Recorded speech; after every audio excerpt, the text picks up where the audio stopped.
जय श्री राम दोस्तों, आपका स्वागत है ममता हिंदी कहानियां चैनल में। यहाँ पर आपको मिलेंगी दिल को छू जाने वाली प्रेरणादायक कहानियां। अगर आपको हमारी कहानियां पसंद आए तो वीडियो को लाइक करें, चैनल को सब्सक्राइब करें और अपने सुझाव कमेंट में जरूर दें। आपके सहयोग से आपका अपना चैनल ज्यादा से ज्यादा लोगों तक पहुंच पाए। धन्यवाद। बहुत समय पहले की बात है। एक निर्जन जंगल में एकांत में एक शमशान घाट स्थित था, जहां एक अघोरी बाबा अपनी छोटी सी कुटिया बनाकर निवास करते थे। उन्होंने अपने जीवन को शिव जी की भक्ति में समर्पित कर दिया था और अनेक सिद्धियां प्राप्त की थी। दोस्तों, अघोरी का जीवन अत्यंत कठिन होता है। वे देवताओं की पूजा अर्चना में निमग्न रहते हैं।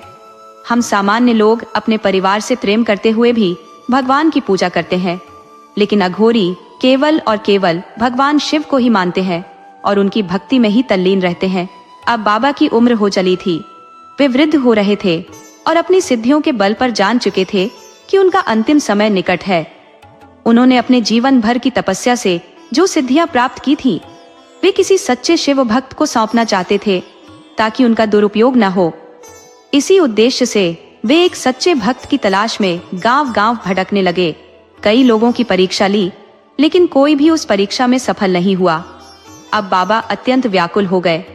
उन्होंने भगवान शिव से प्रार्थना की, हे भोलेनाथ, मैंने जीवन भर आपकी तपस्या की है।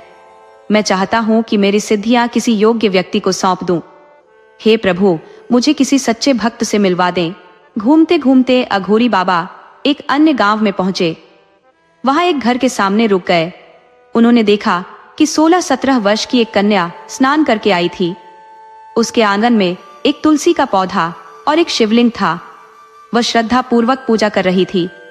पूजा के बाद उसने आंगन में खड़े कुछ कुत्तों को रोटी डाली, फिर छत पर गई और वहां बैठे पंछियों को दाना डालकर आई। आंगन में बंधी गौमाता को भी चारा खिलाया और फिर भोजन करने बैठ गई। अघोरी बाबा यह सब देख रहे थे और मन ही मन प्रसन्न हो गए। उन्होंने भगवान शिव को धन्यवाद दिया कि उनकी तलाश पूरी हो गई है। उस कन्या को देखकर अघोरी बाबा सोचने लगे कि यह कन्या गांव में रहते हुए भी सात्विक जीवन जी रही है। उसकी भक्ति भावना में कोई बनावटीपन नहीं था। भोलेनाथ के प्रति उसकी अनन्य श्रद्धा स्पष्ट झलक रही थी। अघोरी बाबा उस लड़की का इंतजार करने लगे कि कब वह घर से बाहर आए। बाबा ने अपने तपोबल से जान लिया कि उसके परिवार में कौन कौन है। उस कन्या के परिवार में वह और उसकी माँ रहती थी। जब कन्या घर से बाहर आई तो उसने द्वार पर बैठे बाबा को देखकर हाथ जोड़कर प्रणाम किया और बोली, बाबा बताइए, मैं आपकी क्या सेवा कर सकती हूँ। अघोरी बाबा ने उसे आशीर्वाद देते हुए कहा, बेटी, मैंने तुमसे बहुत उम्मीदें लगा रखी हैं, लेकिन मेरी सेवा करना इतना सरल नहीं है। कन्या ने आदर पूर्वक कहा, बाबा, जैसा भी हमसे बन पड़ेगा हम अवश्य करेंगे। अघोरी बाबा ने उसे बताया कि वह किस उद्देश्य से वहां रुके हैं और अपनी पूरी बात कह दी। बाबा ने बताया कि उनका अंत समय निकट है और वह चाहते हैं कि अपनी सिद्धियों को किसी सच्चे भक्त को सौंप दे। बाबा ने कहा, मैं एक ऐसे व्यक्ति की तलाश में हूँ जो सच्चा शिव भक्त हो। जब मैं इस गांव में पहुंचा तो मैंने देखा कि तुम कितनी श्रद्धा से भोलेनाथ की पूजा कर रही थी, पशु पक्षियों को खाना खिला रही थी और द्वार पर आए बाबा का भी हालचाल पूछ रही थी। मुझे ऐसे ही भक्त की तलाश है जो इन सिद्धियों का सही उपयोग कर सके। बाबा की बात सुनकर कन्या ने दोनों हाथ जोड़कर कहा, बाबा, ये तो मेरा परम सौभाग्य है कि आपने मुझे इस लायक समझा। तब अघोरी बाबा बोले, बेटी, ये कार्य अत्यंत कठिन है। इसके लिए अनेक कठिनाइयों का सामना करना पड़ेगा। कांटों पर चलना होगा। कन्या ने कहा, बाबा, अगर आपकी सेवा और सिद्धियों की रक्षा के लिए मुझे कांटों पर भी चलना पड़े तो मैं अवश्य चलूंगी। अघोरी बाबा और वह कन्या वार्तालाप में लगे थे कि तभी उसकी माँ वहां आ गई और उनकी सारी बातें सुन ली। माँ ने अघोरी बाबा से कहा, बाबा, हम कैसे विश्वास करें कि आप सचमुच अघोरी है या भोलेनाथ के परम भक्त। क्षमा करें, परंतु मैं अपनी बेटी को किसी ऐसे कार्य में नहीं डाल सकती जिससे उसका जीवन संकट में आ जाए। मेरी इस दुनिया में बेटी ही सब कुछ है, नाते रिश्ते सब कुछ। मुझे विश्वास नहीं हो रहा है बाबा, आज के युग में ऐसी सिद्धियां कहाँ होती है। अघोरी बाबा ने उत्तर दिया, माता, तुम्हारी चिंता जायज है। हर माँ अपने बच्चों की रक्षा के लिए चिंतित रहती है, लेकिन तुम चिंता मत करो, तुम्हारी बेटी को कुछ नहीं होगा। अगर तुम मुझ पर विश्वास नहीं कर रही हो तो मैं तुम्हें कुछ दिखाता हूँ जिससे तुम मुझ पर विश्वास कर सको। बाबा ने माँ से कहा, देखो, अभी जो कुत्ते इस कन्या ने खाना खिलाया था, वहाँ 2 कुत्ते बैठे हैं। देखो, एक रोटी खा रहा है और दूसरा बैठा है। ध्यान से देखो, मैं कहता हूँ कि कुछ ही क्षणों में यह कुत्ता मृत्यु को प्राप्त होगा। माँ को बाबा की बात का बिल्कुल विश्वास नहीं हुआ। उसे नहीं पता था कि बाबा सिद्धियां भी रखते हैं। जैसे ही वह कुत्ता जिसने रोटी खाई थी इधर उधर घूमने लगा, दूसरे कुत्ते के पीछे भौंकते हुए तेजी से भागा और एक बड़े पत्थर से टकरा गया। तुरंत ही उसकी मृत्यु हो गई। यह देखकर कन्या की माँ सिद्ध बाबा के चरणों में गिर पड़ी और माफी मांगने लगी। बाबा, जाने अनजाने में अगर मुझसे कोई भूल हो गई हो तो कृपया माफ कर दें। अघोरी बाबा ने कहा, माता, तुम्हारी चिंता स्वाभाविक है। कोई भी माँ अपने बच्चे को ऐसे नहीं सौंप सकती। हर माँ की चिंता जायज होती है। अघोरी बाबा कहते हैं, आजकल किसी अजनबी पर सहज विश्वास करना कठिन है। परीक्षा लेना गलत नहीं है, खासकर जब यह जानना हो कि व्यक्ति सच्चा है या नहीं। इंसान के रूप में कई छलिया भी छुपे होते हैं। प्रिय व्यक्ति की परीक्षा लेना सही नहीं होता, परंतु जिसे तुम अपना मानती हो उसकी परीक्षा कभी मत लो। कन्या की माँ ने गौरी बाबा से पूछा, बाबा, मेरी बेटी को अपनी भक्ति की परीक्षा देने के लिए क्या करना होगा? इस पर अघोरी बाबा ने उत्तर दिया, यह सरल है, क्योंकि तुम्हारी बेटी का विवाह अगले महीने ही होने वाला है। ये रिश्ता अचानक ही आएगा और विवाह भी अचानक ही संपन्न होगा। तुम्हें इस बात का ज्ञान नहीं था, परंतु मैं यह अपनी दिव्य दृष्टि से देख रहा हूँ। यह सुनकर माँ बहुत खुश हो गई कि उनकी बेटी का विवाह हो जाएगा। परंतु अघोरी बाबा ने आगे कहा, विवाह के बाद उसके वैवाहिक जीवन में क्लेश होगा। यह उसकी परीक्षा का हिस्सा बनेगा। यह सुनकर माँ घबरा गई, परंतु कन्या बिल्कुल नहीं घबराई। उसकी माँ ने कहा, नहीं बाबा, मेरी बेटी का वैवाहिक जीवन सुखी होना चाहिए। कृपया मुझे बताएं कि मेरी बेटी का जीवन कैसे सुधरेगा। लड़की ने अपनी माँ से कहा, माँ, घबराओ नहीं, मुझे बाबा पर पूरा विश्वास है। मेरे भोलेनाथ सब अच्छा करेंगे। मैं हर कठिनाई को सहन करूंगी। बाबा, कृपया बताएं मुझे क्या करना होगा। मैं हर परीक्षा देने के लिए तैयार हूँ।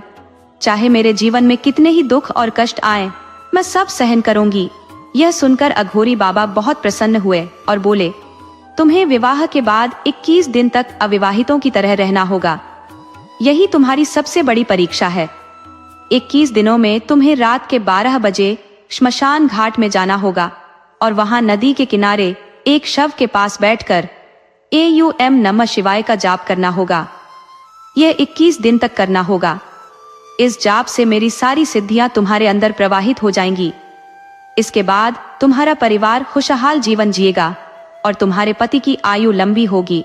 इतना कहकर अघोरी बाबा ने कन्या को अच्छे से समझाया कि उसे क्या करना है और वहां से चले गए। धीरे धीरे 1 महीना बीत गया। शिव भक्त कन्या के लिए एक सुंदर रिश्ता आया। लड़के वालों को कन्या बहुत पसंद आई और कुछ दिनों में उनका विवाह संपन्न हो गया। जब विवाह के उपरांत नव विवाहिता कन्या अपने ससुराल जाती है तो वह अपने पति से कहती है कि उसने भगवान शिव के समक्ष यह प्रण लिया था कि वह अपने वैवाहिक जीवन की शुरुआत विवाह के 21 दिन बाद करेगी, ताकि उसका ससुराल और मायका दोनों ही सुखमय रहे। इसके साथ ही उसके घर में किसी भी प्रकार की समस्या नहीं आएगी। पति जब यह सुनता है तो वह अपनी पत्नी की भावनाओं की सराहना करता है और उसकी सोच से अत्यंत प्रभावित होता है। इस प्रकार उसकी पत्नी के प्रति उसके दिल में आदर और सम्मान बढ़ जाता है।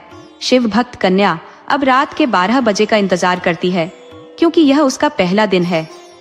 जब रात के 12 बजते हैं तो वह देखती है कि उसका पति और परिवार के अधिकतर लोग गहरी नींद में सो चुके हैं। शादी में आए रिश्तेदार भी थके हुए हैं और बातचीत में व्यस्त है। वह नई नवेली दुल्हन बिना किसी को बताए चुपचाप श्मशान घाट पहुंच जाती है। जैसा कि अघोरी बाबा ने उसे बताया था, वहां नदी के किनारे उसे एक शव मिलता है। वह शव के पास बैठकर अघोरी बाबा द्वारा बताए गए तरीके से 1 घंटा शिव मंत्रों का जाप करती है और फिर चुपचाप घर लौटकर सो जाती है। यह उसका नित्य क्रम बन जाता है और हर रात वह इसी प्रकार श्मशान घाट जाती है, शिव मंत्रों का जाप करती है और फिर चुपचाप घर लौट आती है। एक रात उसकी सास जाग रही होती है और देखती है कि उसकी बहू रात के 12 बजे घर से बाहर जा रही है। उसे संदेह होता है कि उसकी नई नवेली बहू इस समय कहाँ जा रही है। सास अपनी बहू का पीछा करती है और श्मशान घाट तक पहुंच जाती है। वह देखती है कि उसकी बहू एक लाश के पास बैठकर मंत्र जाप कर रही है, लेकिन सास को ऐसा लगता है कि वह वहां कुछ अनुचित कर रही है। सास भयभीत हो जाती है, लेकिन वहां खड़ी होकर अपनी बहू का इंतजार करती है। 1 घंटे बाद जब बहू वापस आती है तो सास भी उसके पीछे पीछे चुपचाप घर लौट आती है और सुबह का इंतजार करती है। सास की आंखों में नींद का नामो निशान नहीं होता। सुबह होते ही बहू अपने सभी कार्यों में लग जाती है। वह अपने ससुराल के सभी कर्तव्यों को निभाती है और घर के सारे काम करती है। नहा धोकर भगवान शिव की पूजा करती है, क्योंकि उसे पता नहीं था कि रात में उसकी सासू माँ ने सब देख लिया था और उसकी नजर में वह एक डायन बन गई थी। शिव भक्त बहू का पति जब सुबह जागता है तो वह अपनी माँ के पास जाता है। उसकी माँ उसे बताती है, तुझे पता भी है तेरी पत्नी रात को 12 बजे कहाँ जाती है? वह उसे रात की पूरी घटना बता देती है। तब उसका बेटा कहता है, माँ आप क्या कह रही हो? जब भी मैं जागता हूँ तो वह मेरे पास ही सोई होती है। उसकी माँ ताने मारते हुए कहती है, जब तक वह हमें एक एक करके नहीं खा जाएगी तुझे विश्वास नहीं आएगा। मैंने उसे खुद मुर्दा खाते हुए देखा है। बेटा पूछता है, माँ क्या आपने सच में उसे मुर्दा खाते हुए देखा? उसकी माँ कहती है, रात का समय था, इतना तो मैंने देखा कि वह मुर्दा के पास बैठी थी।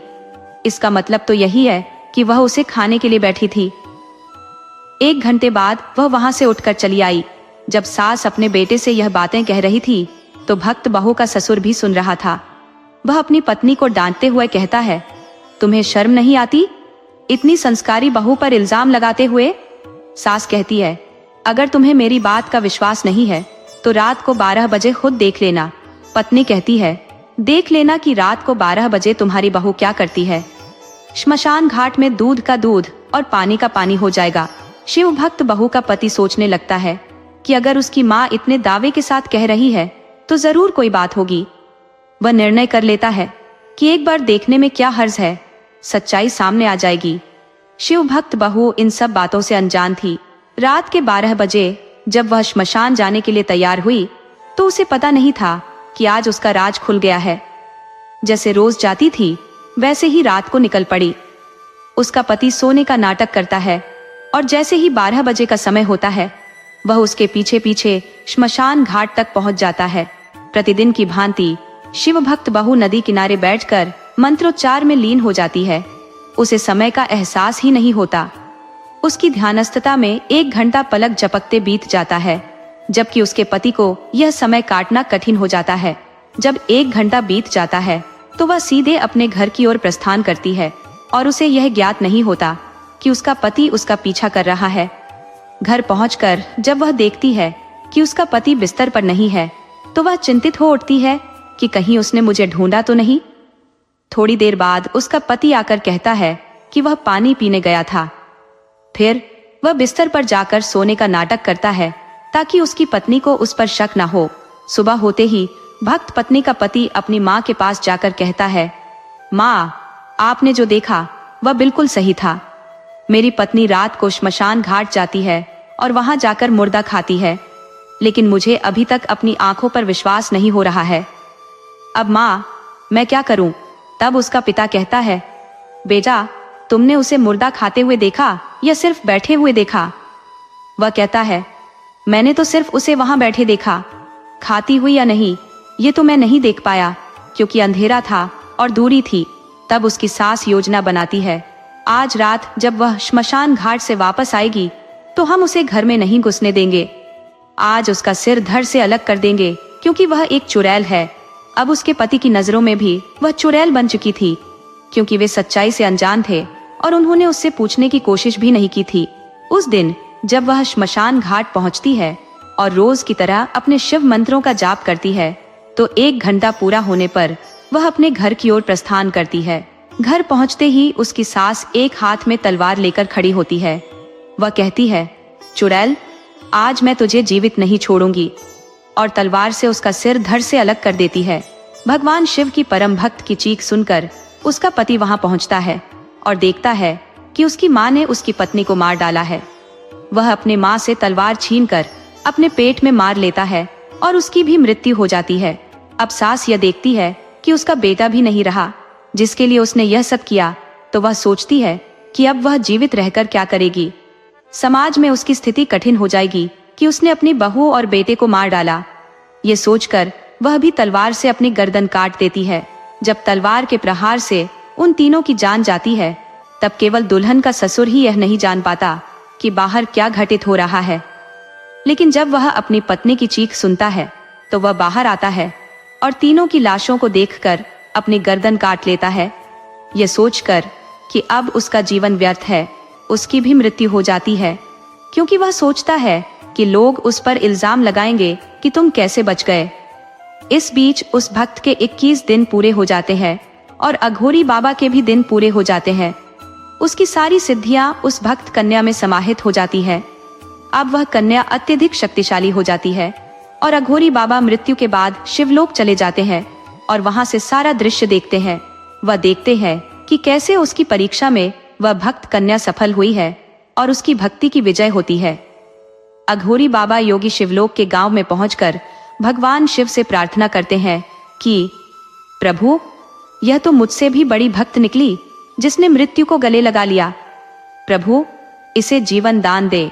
भगवान शिव उस शिव भक्त से अत्यंत प्रभावित होते हैं और वहां प्रकट हो जाते हैं। वह शिव भक्त बहू के परिवार वालों को जीवन दान देते हैं और पूरी सच्चाई बताते हैं। परिवार वाले उनसे माफी मांगते हैं कि बिना समझे बूझे उन्होंने इतना बड़ा निर्णय ले लिया। अब उनका परिवार सुख और चैन से रहने लगता है। उस भक्त कन्या को प्राप्त सिद्धियों का वह जन कल्याण के लिए उपयोग करती है। उसके ससुराल और पीहर दोनों ही खुशहाल हो जाते हैं। 9वें महीने में उसे एक सुंदर पुत्र की प्राप्ति होती है, जिससे उसके घर में खुशियों की कोई कमी नहीं रहती। उसका जीवन भी सुचारू रूप से चलने लगता है। उसका पति भी बहुत प्रेम करने वाला होता है और सास ससुर उसे अपने हाथों पर रखते हैं, ये मानते हुए कि उनके अच्छे कर्मों का फल उन्हें इतनी अच्छी बहू के रूप में मिला है। भोले बाबा की कृपा से उसकी सारी मनोकामनाएं पूरी होती हैं। दोस्तों, आपको कहानी कैसी लगी अपने सुझाव कमेंट करना न भूले। तो चलिए आज की अगली कहानी शुरू करते हैं।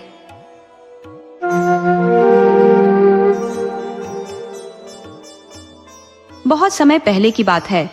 एक दूरस्थ नगर में धनपतराय नामक एक प्रतिष्ठित व्यापारी निवास करते थे। वह समृद्धि और भव्यता के प्रतीक थे और उनकी ख्याति नगर और उसके आसपास के गांवों में गूंजती थी। उनकी दरियादिली की चर्चा दूर दूर तक फैली हुई थी और उनके द्वारा लिया गया हर निर्णय लोगों के बीच सराहा जाता था। अक्सर लोग अपनी परेशानियों को लेकर उनके पास आते और धनपतराय अपने संतुलित और सटीक फैसलों से सबको संतुष्ट कर देते। दिन ब दिन उनकी प्रतिष्ठा में वृद्धि होती जा रही थी। धनपतराय का परिवार भी उनका गर्व था। उनकी पत्नी मालती देवी, जो कि अत्यधिक धार्मिक और नैतिक विचारों वाली महिला थी, उनके साथ रहती थी। उनका एक पुत्र महेश, जो विवाह सूत्र में बंध चुका था, भी परिवार का हिस्सा था। महेश की पत्नी राधा एक नेक दिल और सादगीपूर्ण महिला थी, जो अपनी सास मालती देवी की देखभाल में कोई कसर नहीं छोड़ती थी। मालती देवी भी राधा को अपनी बेटी के समान मानती थी और महेश साहसी और कर्तव्यनिष्ठ था, जो अपने पिता के मार्ग पर चलने का प्रयत्न करता था। एक दिन जब धनपतराय अपने परिवार के साथ यात्रा पर थे, उन्होंने देखा कि सड़क के किनारे एक छोटा बच्चा रो रहा था।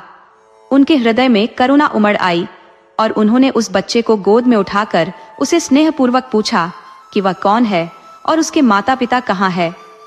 काफी देर तक इधर उधर खोजने के बावजूद जब उसके माता पिता का कोई अता पता नहीं चला, तो धनपतराय उस बच्चे को अपने घर ले आए। उन्होंने उस बच्चे का नाम मोहन रखा और उसे अपने पुत्र की भांति पालने लगे। मोहन भी धनपतराय से गहरा लगाव रखता था और सभी परिवारजनों का आदर करता था। समय बीतने के साथ मोहन बड़ा होता गया, परंतु उसके हृदय में राधा के प्रति अपवित्र विचार पनपने लगे। उसकी दृष्टि राधा पर गंदी हो चली थी और यह विचार उसके मन में दिन ब दिन और प्रबल होते गए। नगर के आवारा युवकों के संग में पड़कर मोहन का यह पतन और भी गहरा होता गया। एक बार नगर में एक तांत्रिक ओघड़ बाबा आए और पूरे गांव ने उनका स्वागत किया। हर कोई अपनी सामर्थ्य अनुसार उनकी सेवा में लगा हुआ था, लेकिन मोहन के मन में कुछ और ही कुटिलता चल रही थी। रात को जब पूरा गांव गहरी नींद में सो गया, मोहन शराब की बोतल और मुर्गा लेकर उस शमशान में जा पहुंचा जहां ओघड़ बाबा रुके हुए थे। पहले तो बाबा ने मोहन को जमकर फटकार लगाई और वहां से भाग जाने को कहा, परंतु मोहन न सिर झुकाए वहां बैठा रहा। आखिरकार बाबा ने उसे अपने पास बैठा लिया और गुस्से से पूछा, क्या चाहिए तुझे पुत्र? मोहन ने बाबा के चरणों में गिरकर अपनी इच्छा प्रकट की और बाबा के क्रोध की आग धीरे धीरे ठंडी पड़ गई। मोहन ने पहले कहा, बाबा पहले आप प्रसाद ग्रहण करें। ओघड़ बाबा ने जीवित मुर्गे को अपने नाखूनों से उधेड़कर खाने लगे। उनके चेहरे पर, दाढ़ी और मूंछों पर खून के धब्बे जमने लगे, जिससे उनका चेहरा भयावह हो गया।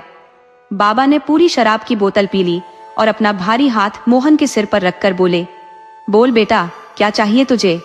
मैं तुझसे बहुत प्रसन्न हूं। मोहन ने अपनी सारी आपबीती सुना दी। बाबा, मैं राधा को प्रेम करता हूं और उसे किसी भी कीमत पर पाना चाहता हूं। जैसे ही मोहन ने यह कहा, बाबा ने अचानक एक खाली बोतल से उसके सिर पर जोर से प्रहार किया। बोतल का किनारा लगते ही मोहन का सिर फट गया और खून का फव्वारा फूट पड़ा। ओघड़ बाबा जोर से चिल्लाए, अरे दुष्ट, जिस परिवार ने तुझे आसरा दिया, जिसने तुझे पाल पोस कर बड़ा किया, तू उसी की इज्जत पर हाथ डालने चला है। बाबा का शरीर गुस्से से कांप रहा था, लेकिन मोहन की जिद भी कम न थी। उसने बाबा के चरणों में गिरते हुए कहा, बाबा, अगर मुझे राधा नहीं मिली तो मैं आपके चरणों में प्राण त्याग दूंगा। रात का समय था और मोहन की आंखें धीरे धीरे बंद हो रही थी। जब सुबह हुई तो सेठ धनपत राय अपने पशुओं के बाड़े में गए, जहां मोहन अक्सर काम किया करता था। उन्होंने देखा कि पशुओं को न तो चारा दिया गया था और न ही पानी। यह देखकर सेठ जी को चिंता हुई और उन्होंने जोर से पुकारा, मोहन, मोहन, परंतु मोहन कहीं नहीं था। सेठ जी ने गांव वालों के साथ मिलकर पुलिस में रिपोर्ट दर्ज कराई और खुद भी अपने दोस्तों के साथ उसकी खोजबीन में जुट गए, लेकिन मोहन का कोई अता पता नहीं चला। सेठ जी और उनकी पत्नी बेहद दुखी थे, परंतु उनकी बहू राधा पर इसका कोई प्रभाव नहीं पड़ा, क्योंकि एक औरत चाहे किसी भी युग की हो, आदमी की निगाहें भांपने में सक्षम होती है। समय बीतता गया, 5 साल गुजर गए और मोहन की यादें धीरे धीरे धुंधली पड़ने लगी। इसी बीच राधा ने 3 बार गर्भधारण किया, लेकिन हर बार उसका गर्भ नष्ट हो गया। बड़े से बड़े डॉक्टर और तांत्रिक भी हार मान चुके थे, लेकिन राधा ठीक नहीं हो रही थी। अब वह उदास और खोई खोई रहने लगी थी। रात को कभी कभी वह नींद में उठकर चिल्लाती, मुझे श्मशान जाना है, मुझे श्मशान जाना है, लेकिन उसकी बीमारी का कोई उपचार नहीं हो पाया। धीरे धीरे राधा इतनी कमजोर हो गई कि उसकी हड्डियां ही दिखाई देने लगी। उस दिन अमावस्या से एक दिन पहले राधा ने अपने पति महेश को पास बुलाया और बेहद गंभीर स्वर में बोली, सुनिए, कल शाम तक मेरी मौत हो जाएगी। महेश ने तुरंत उसे चुप कराने की कोशिश की। उसकी बातों को काटते हुए कहा, ऐसा कुछ नहीं होगा, मैं तुम्हें बचा लूंगा। मैं तुम्हारा सबसे बेहतरीन इलाज करवाऊंगा, चाहे किसी भी शहर जाना पड़े। लेकिन राधा ने उसका हाथ धीरे से हटाते हुए कहा, मेरी बात सुनिए, मैं अपनी प्राकृतिक मृत्यु नहीं मर रही हूं। जो कोई है जो मुझे पाना चाहता है और मेरे अंतिम संस्कार के बाद मुझे अपने साथ ले जाएगा। अगर आप मुझे बचा सकते हैं तो अभी बचा लीजिए। महेश उसकी बातों से आहत होकर रोने लगा और बोला, राधा, ये कैसी बातें कर रही हो तुम? राधा की आवाज में एक सन्नाटा था। ये सब सत्य है। महेश ने उसकी बातों को अस्वीकारते हुए कहा, तुम्हें ये सब किसने बताया? राधा ने उत्तर दिया, मैं शिवजी की आराधना करती हूँ और मंदिर में सिद्ध बाबा है जिन्होंने मुझे ये सब बताया है। महेश, जो अब अपने गुस्से और आशंका को काबू में नहीं रख पा रहा था, तुरंत मंदिर की ओर दौड़ा और बाबा के सामने पहुंचते ही बोला, बाबा, आपने मेरी पत्नी के दिमाग में ये क्या भर दिया है? वो कह रही है कि कल उसकी मृत्यु हो जाएगी। ये सब बातें कहां से आ गई उसके मन में? सिद्ध बाबा ने शांत स्वर में उत्तर दिया, पुत्र, मैंने जो कहा वह सत्य है, परंतु तुम्हारी पत्नी पुनः जीवित हो सकती है अगर तुम्हारे अंदर इच्छा शक्ति और साहस है। यदि तुम तैयार हो तो मैं तुम्हें उपाय बता सकता हूँ जिससे तुम उसे वापस पा सको। महेश लगभग गिड़गिड़ाते हुए बोला, बाबा, मुझे क्या करना होगा? मैं अपनी पत्नी के लिए कुछ भी कर सकता हूँ। तब बाबा ने उसे एक अभिमंत्रित तलवार और पीली सरसों के दाने दिए और समूचा मार्गदर्शन दिया। महेश ने यह सारी बातें परिवार से छिपाकर रखी। राधा के पास जाकर उसने बस इतना कहा, तुम घबराना मत, मैं हर पल तुम्हारे साथ हूँ। पर अंदर से महेश का दिल टूट रहा था, उसकी आंखों से आंसू बह रहे थे। अगले दिन दोपहर होते होते राधा ने संसार को छोड़ दिया। घर में शोक की लहर दौड़ गई। शाम होते होते राधा के मायके वाले और अन्य रिश्तेदार इकट्ठा हो गए। अंतिम संस्कार की तैयारियां शुरू हो गई। गांव की स्त्रियों ने राधा का 16 श्रृंगार किया और उसकी अंतिम विदाई की तैयारियां होने लगी। गांव के पास जो श्मशान था वहीं राधा की चिता सजाई गई थी। महेश ने अपने कांपते हाथों से उसे मुखाग्नि दी और जैसे ही वह लौटा उसके कदम तो घर आ गए, मगर उसकी आत्मा वहीं श्मशान में ठहर गई थी। उसका मन बेचैनी से घड़ी की सुइयों पर टिका था, जैसे वह किसी बड़े अनहोनी के इंतजार में था। परिवार के सभी लोग श्मशान से लौट गए थे, मगर महेश के मन में किसी अनकही योजना का बीज अंकुरित हो चुका था। इसी बीच सिद्ध बाबा वहां आए और परिवार के सदस्यों से बोले, मुझे महेश से अकेले में कुछ बातें करनी है। बाबा की यह कहते ही लोग आपस में कानाफूसी करने लगे, क्योंकि महेश को मुखाग्नि देने के बाद रीति के अनुसार कहीं जाने की अनुमति नहीं थी।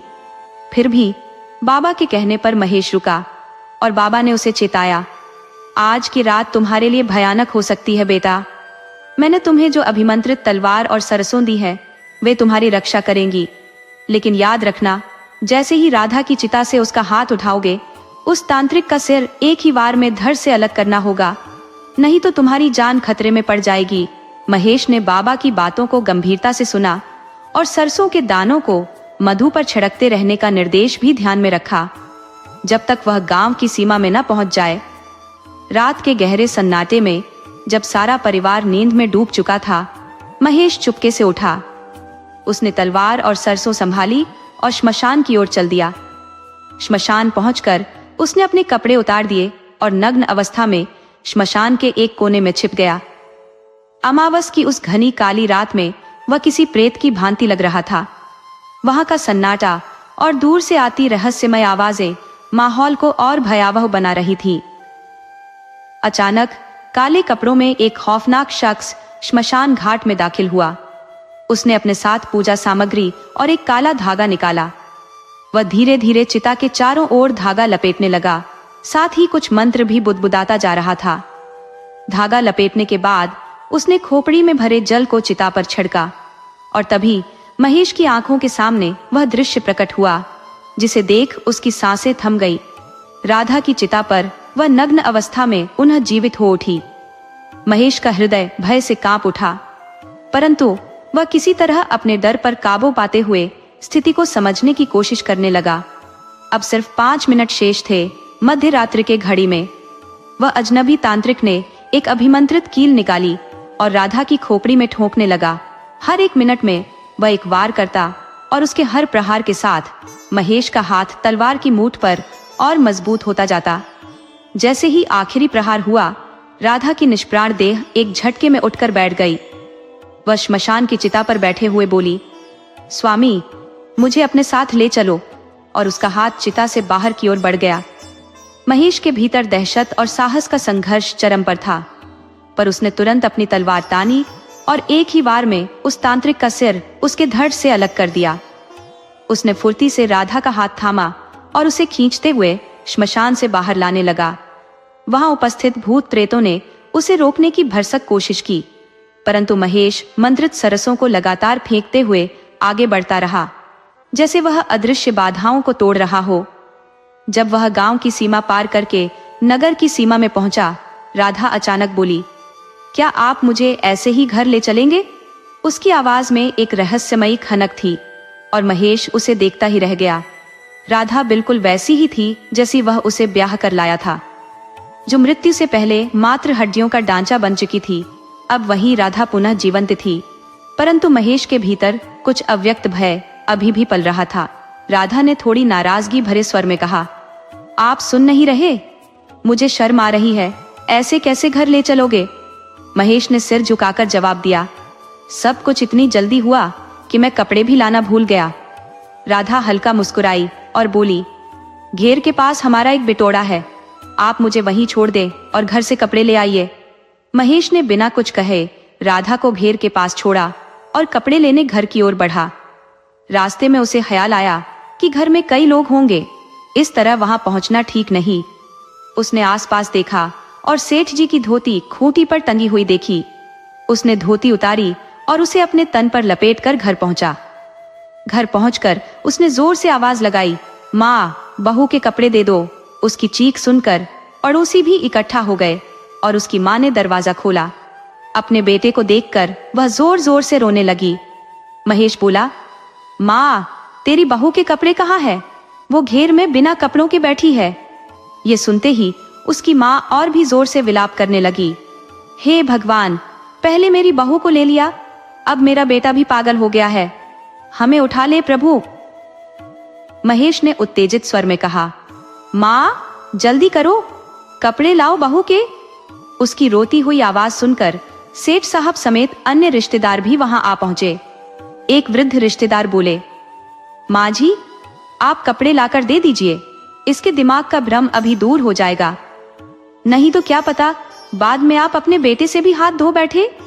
महेश की माँ अपने आंसुओं को थामते हुए बहू के कपड़े लेकर आईं और महेश के हाथों में रख दिए। महेश उन कपड़ों को लेकर गांव के बाहर स्थित बिचौड़े तक गया। उसके पीछे पीछे पूरा मोहल्ला और जो भी घर आए रिश्तेदार थे, वे सब चल पड़े। कुछ लोग सहानुभूति में थे तो कुछ बस यह दृश्य देखने के लिए उत्सुक थे कि आगे क्या होगा। बिटौड़े के पास पहुंचकर महेश ने कपड़े अंदर फेंक दिए और कहा, राधा, जल्दी से कपड़े पहनकर बाहर आओ, पूरा गांव फिर से तुम्हारा स्वागत करने को तैयार है। गांव वालों का आश्चर्य चरम पर था। उनके मन में कौतूहल अब भय में बदलने लगा था। क्या महेश पागल हो चुका है? तभी थोड़ी देर बाद वही गोरी चिट्टी राधा बिटौड़े से बाहर निकली। उसे देखते ही सबकी चीखें निकल गईं। भीड़ ने चिल्लाते हुए भूत भूत कहना शुरू कर दिया और लोग भाग खड़े हुए। कुछ तो इतने डर गए कि उनके पैरों ने साथ छोड़ दिया, वे वहीं छिटक गए। महेश राधा का हाथ थामे घर की ओर चल पड़ा। भीड़ बिना कुछ कहे ही उसे रास्ता देने लगी। अब महेश और राधा आगे थे और उनके पीछे पूरी भीड़। किसी की हिम्मत नहीं हो रही थी कि महेश से कुछ पूछे, जैसे सबके मुंह से शब्द ही गायब हो गए हों। महेश सीधा घेर में पहुंचा और वहां बने एक कमरे में राधा को भेज दिया।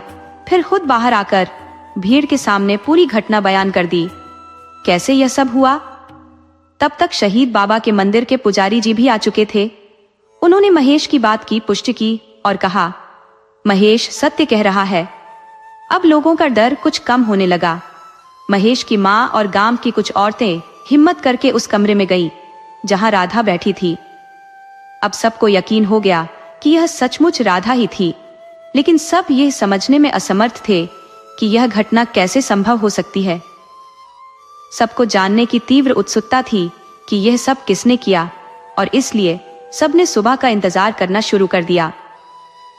जैसे ही सुबह की पहली किरणें धरती पर पड़ी, पूरे गांव के लोग उस रहस्य से पर्दा उठाने के लिए श्मशान की ओर चल पड़े।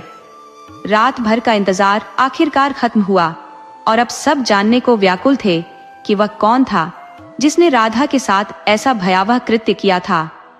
जब रात में यह किस्सा कुछ सीमित लोगों तक ही पहुंचा था, तो सुबह तक यह पूरे गांव और आसपास के इलाकों में आग की तरह फैल चुका था। सुबह की हल्की ठंडक में गांव के लोग भारी संख्या में इकट्ठा हो गए और सब एक साथ श्मशान की तरफ रवाना हुए।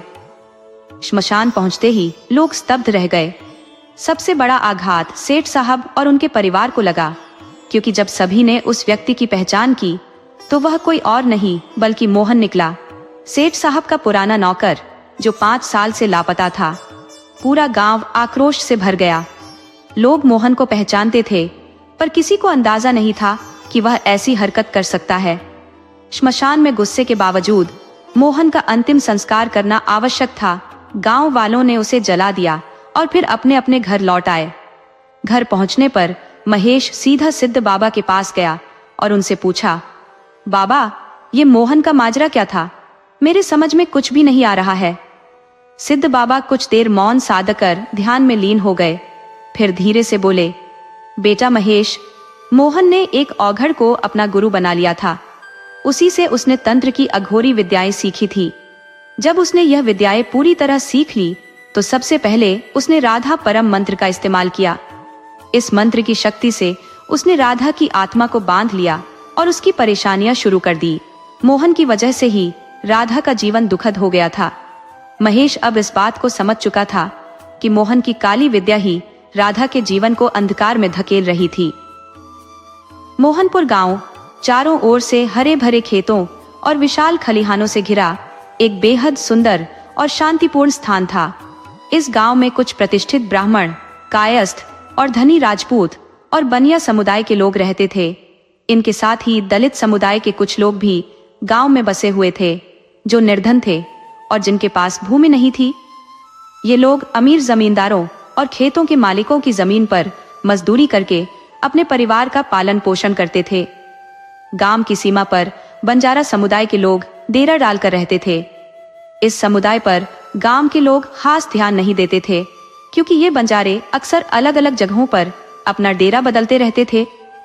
उनका मुख्य काम देसी दवाइयां बेचना, लोहे के औजार बनाना और नट बनकर खेल तमाशे दिखाना था। मोहनपुर और इसके आसपास के गांवों में घूमकर वे अपनी रोजी रोटी कमाते और कुछ समय बाद अपना डेरा उठाकर किसी अन्य स्थान की ओर रुक कर जाते। इन बंजारों में एक था किशन, जो अपनी पत्नी पर्वतिया के साथ रहता था।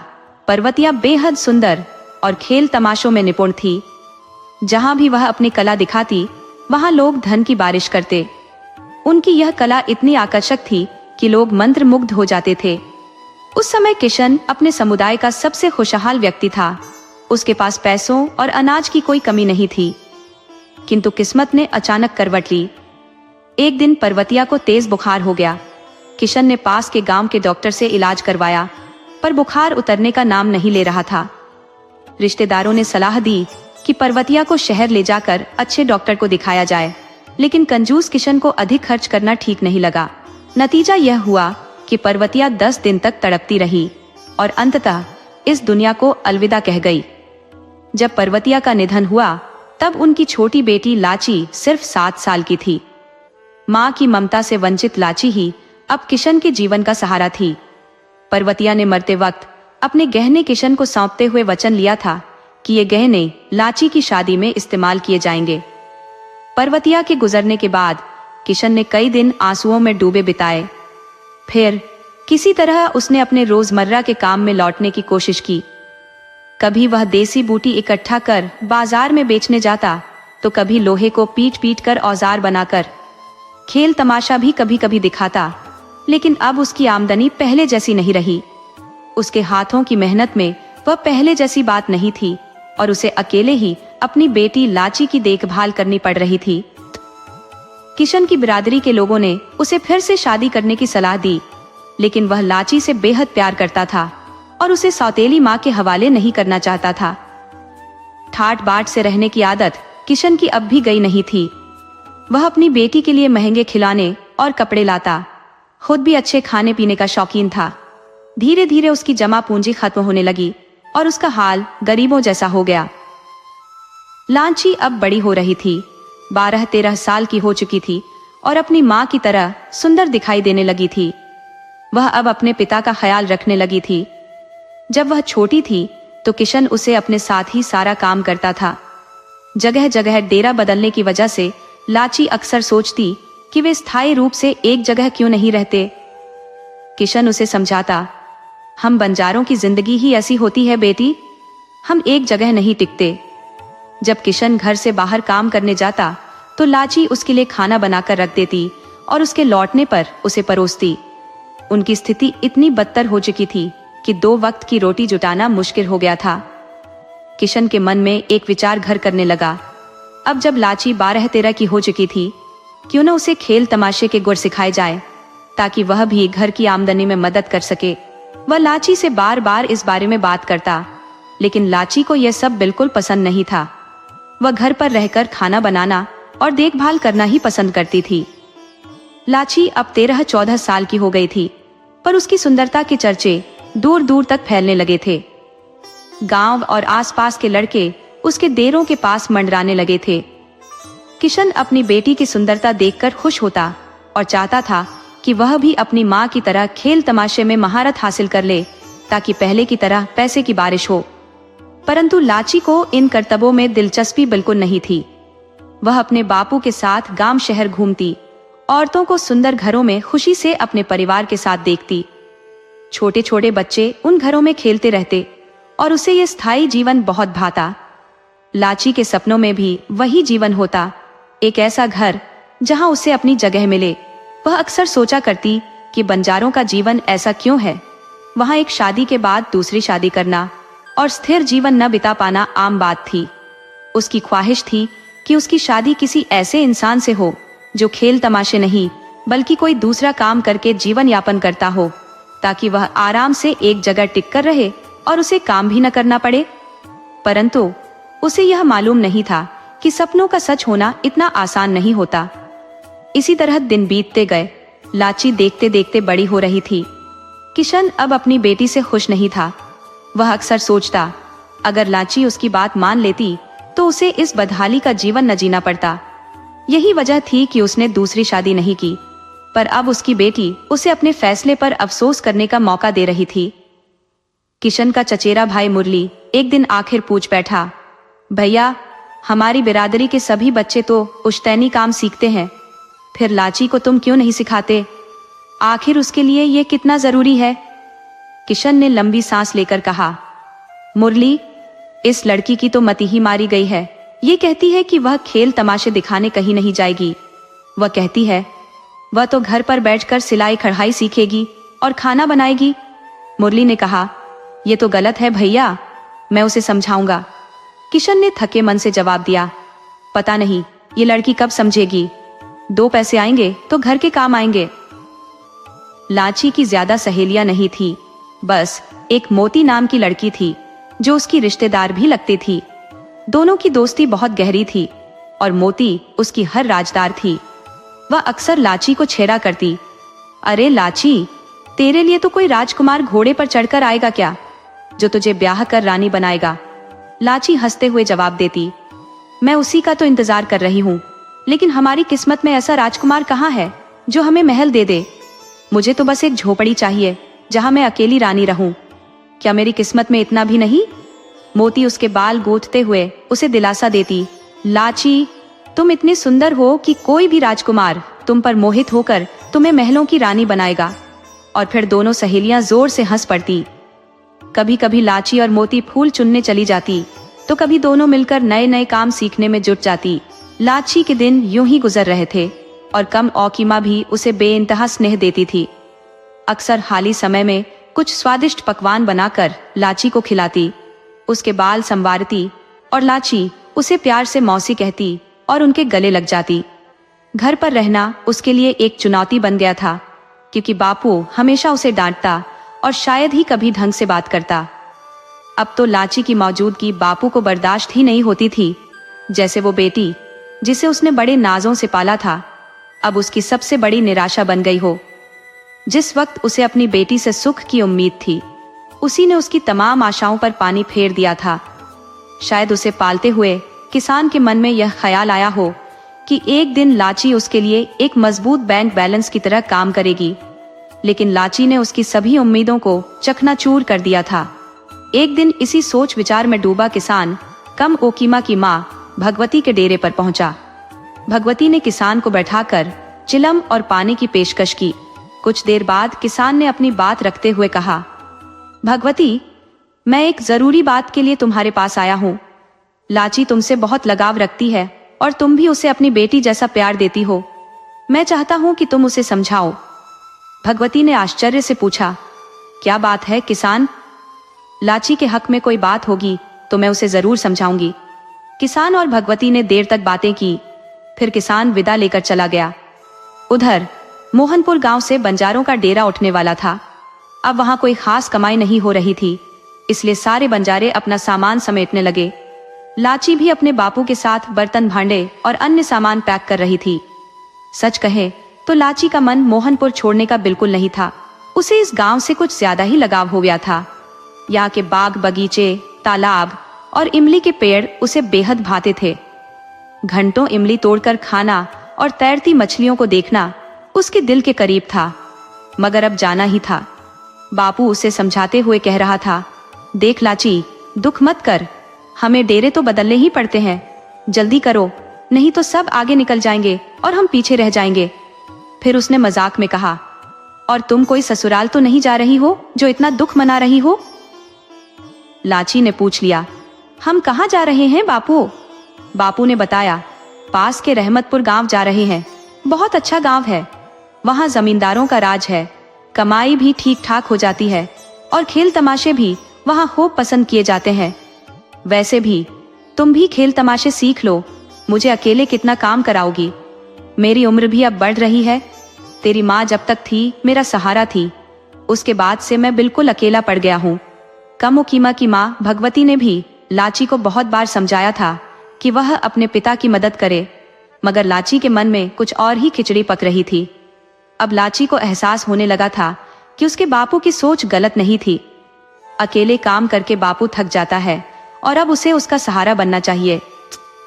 बापू ने कम्मो की माँ से अपने दुख दर्द बांटे तो उसने लाची को समझाते हुए कहा कि कोई भी हुनर सीखना गलत नहीं होता और कोई काम छोटा नहीं होता।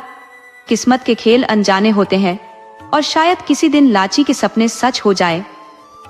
इन बातों पर विचार करके लाची ने अपने बापू का हाथ थामकर उसे यकीन दिलाया कि अब वह साथ खड़ी रहेगी। ये देख बापू की आंखों में खुशी के आंसू भर आए, क्योंकि वह अब तक गरीबी से तंग आ चुका था। काम का बोझ उसे निढाल कर देता था। शाम तक बंजारों का डेरा मोहनपुर से उठ गया था और उन्होंने अपना रुख रहमतपुर की ओर किया। जैसे जैसे सूरज ढलता गया, वे अपने सामान के साथ रहमतपुर की सीमा पर पहुंच गए। वहां जाकर देखा कि दूसरी जगहों से आए कुछ और बंजारों ने पहले से ही अपने तंबू गाड़ रखे थे, जिससे उन्हें थोड़ी निराशा हुई। हालांकि हिम्मत नहीं हारते हुए उन्होंने अपने डेरे थोड़ी दूरी पर लगा लिए। थोड़ी देर बाद दूसरे बंजारा समुदाय के प्रमुखों ने उनसे मिलकर रहमतपुर के हालातों पर चर्चा की।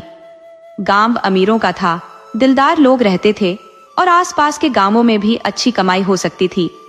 दोनों समुदायों के प्रमुखों ने इलाके बांटने का निर्णय लिया और सब सहमति में सिर हिलाने लगे। 3 दिन बीत गए।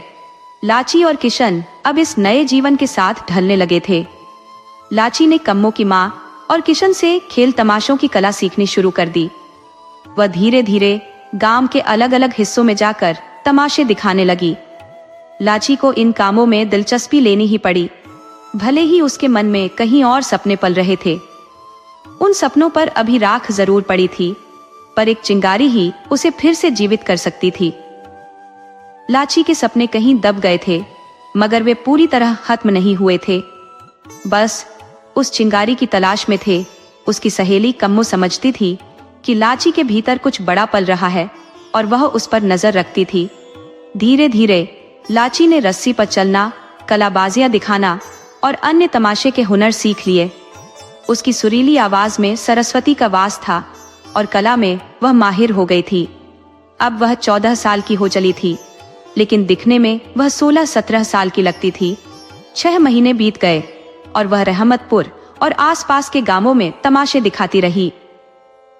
लाची के डेरे से थोड़ी ही दूरी पर दूसरे बंजारों का एक और डेरा था, जो सुखी नाम के बंजारे का था। वह अपनी बेटी कल्पी और बेटे राजू के साथ रह रहा था। राजू एक आकर्षक 17-18 साल का युवक था, जिसमें एक नई पीढ़ी का जोश और उत्साह था। अपने पुश्तैनी कामों में उसकी रुचि तो थी ही, पर साथ ही पढ़ाई लिखाई में भी उसका गहरा झुकाव था। जहां भी जाता वह स्कूलों में जाकर अक्षर ज्ञान प्राप्त करता और खाली समय में कुछ न कुछ पढ़ता रहता था। राजू और लाची का प्यार धीरे धीरे परवान चढ़ने लगा था। दोनों का मिलना जुलना अब एक आदत बन चुकी थी।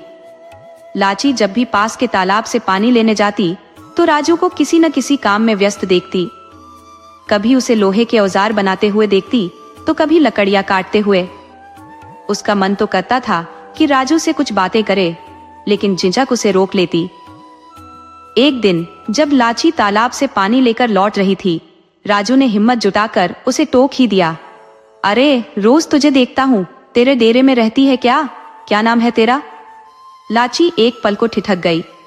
उसने कभी सोचा भी नहीं था कि राजू उससे बात करेगा। थोड़ी हिचकिचाहट के बाद वह बोली, मेरा नाम लाची है, मेरे बापू का नाम किशन है और हमारा डेरा उस तरफ है। कभी आना बापू से मिलने। राजू ने हंसते हुए कहा, अरे, मैं तुझी से मिलने आऊंगा, तेरे बाप से क्यों? ये सुनकर लाची शर्मा गई और अपने बर्तन लेकर भाग खड़ी हुई। इस घटना के बाद दोनों के बीच धीरे धीरे प्यार गहराने लगा। राजू अक्सर लाची के डेरे पर जाने लगा और किशन से भी उसकी अच्छी बन गई। लाची और राजू अब छुप छुप कर जंगल में मिलने लगे। राजू लकड़ियां काटने के बहाने जाता और लाची कंदमूल इकट्ठा करने। दोनों घंटों वहां बैठकर अपने दिल की बातें करते रहते। लाची के पिता किशन को धीरे धीरे इस बात की भनक लगने लगी थी, लेकिन वह यह सोचकर ज्यादा परेशान नहीं था कि अगर लाची की शादी राजू से हो जाएगी तो कोई बुराई नहीं है। आखिरकार राजू होनहार लड़का था और उनकी बिरादरी का ही था। किशन ने सोचा कि शादी में खर्चा भी बचेगा और दोनों परिवार मिलकर अच्छे से गुजारा कर लेंगे। राजू के पिता सूखी और किशन की भी अच्छी दोस्ती हो गई थी। दोनों परिवारों के बीच रिश्ते अब और भी मजबूत हो गए थे। एक दिन जब लाची महुआ बीनने जंगल गई तो राजू पहले से ही उसका इंतजार कर रहा था। लाची उसके पास बैठ गई और उसके कामों की तारीफ करने लगी। कितने काम करता है तू? कभी लोहे को पीटता है, कभी लकड़ियां काटता है और फिर खेल भी दिखाता है। तुझे कितनी मेहनत करनी पड़ती है। राजू मुस्कुराते हुए बोला, तुझे रानी बनाकर रखने के लिए पैसे तो जमा करने होंगे ना लाची, मेहनत तो करनी ही पड़ेगी। लाची ये सुनकर शर्मा गई और बोली, राजू, क्या हमारे लगन के लिए सब मान जाएंगे? राजू ने उसे भरोसा दिलाते हुए कहा, तू फिक्र मत कर, सब मुझ पर छोड़ दे। इसके बाद दोनों फिर से अपनी प्रेम भरी बातें करने लगे। जब धूप सर पर चढ़ने लगी तो दोनों ने सोचा कि अब वक्त हो गया है और हंसी खुशी डेरे की ओर लौट चले। शाम का धुंधलका गिरने लगा था। लाची अपने पिता के लिए भोजन तैयार करने की कोशिश में लगी हुई थी। इतने में उसकी घनिष्ठ सहेली कमो उसके घर आकर उसके पास बैठ गई। लाची ने पूछा, कहाँ गायब हो गई थी तो? आजकल तुझे ढूंढना मुश्किल हो गया है, मिलने का भी वक्त नहीं निकालती। कमो ने जवाब दिया, अरे वाह, उल्टा दोष मुझ पर। मैं तो तुझसे मिलने आई थी, तुझे ही मेरी फिक्र नहीं है। लाची ने हल्के से मुस्कुराते हुए कहा, मुझे सब पता है, तू किसके ख्यालों में खोई रहती है। तुझे कामों से फुर्सत मिलती है क्या? इस सुनते ही कमो थोड़ा सा शर्मा गई और बोली, अरे छोड़, मुझे बता, तेरा रिश्ता क्या फाइनल हो गया है? लाची ने धीरे से सिर हिलाते हुए कहा, अभी कुछ तय नहीं हुआ है। कमो ने फिर पूछा, तो फिर देर क्यों हो रही है? सुना है हमारे डेरे जल्दी ही उठने वाले हैं। हम सब मोहनपुर जाने की तैयारी कर रहे हैं। लाची ने हैरान होकर पूछा, तुझे ये किसने बताया? कमो ने जवाब दिया, मेरे बापू ने बताया कि यहाँ अब आमदनी नहीं हो रही तो हम सबको जल्दी ही यहाँ से जाना पड़ेगा। लाची ने राजू के डेरे के बारे में पूछा, और वो लोग, क्या वो भी साथ जाएंगे? कमो ने जवाब दिया, मुझे उनके बारे में कुछ खास पता नहीं है। जब लाची ने यह बात राजू को बताई तो राजू ने दृढ़ता से कहा, चाहे कोई साथ जाए या न जाए, मैं तेरे साथ ही चलूंगा। मैंने अपने बापू से साफ कह दिया है, अब हम अलग नहीं रह सकते। मेरे लिए तुम सबसे ज्यादा मायने रखती हो। राजू की बात सुनकर लाची की आंखें नम हो गई। उसे यकीन हो गया कि राजू उससे बेइंतहा मोहब्बत करता है। राजू उसका सपना पूरा करेगा, उसे वह घर देगा जो स्थायी होगा, जहां बार बार ठिकाना नहीं बदलना पड़ेगा, और वह उस घर की रानी बनकर रहेगी। अब लाची को कोई चिंता नहीं रही। दोनों कबीले के मुखियाओं ने उस रात बैठक में सहमति बनाई कि दोनों कबीले एक साथ मोहनपुर जाएंगे, जहां एक नया कपड़ों का कारखाना खुला है। एक अमीर व्यापारी ने वह कारखाना शुरू किया है और वहां बंजारों को उनके पारंपरिक काम के अलावा भी नए रोजगार मिल सकते हैं। यह खबर सुनकर लाची और राजू की खुशी का ठिकाना नहीं रहा। रहमतपुर में दोनों कबीले के बंजारों ने अपना सामान समेटना शुरू कर दिया। सुबह होते ही तंबू उठने लगे, सामान घोड़ों और बैलगाड़ियों पर लाद दिया गया।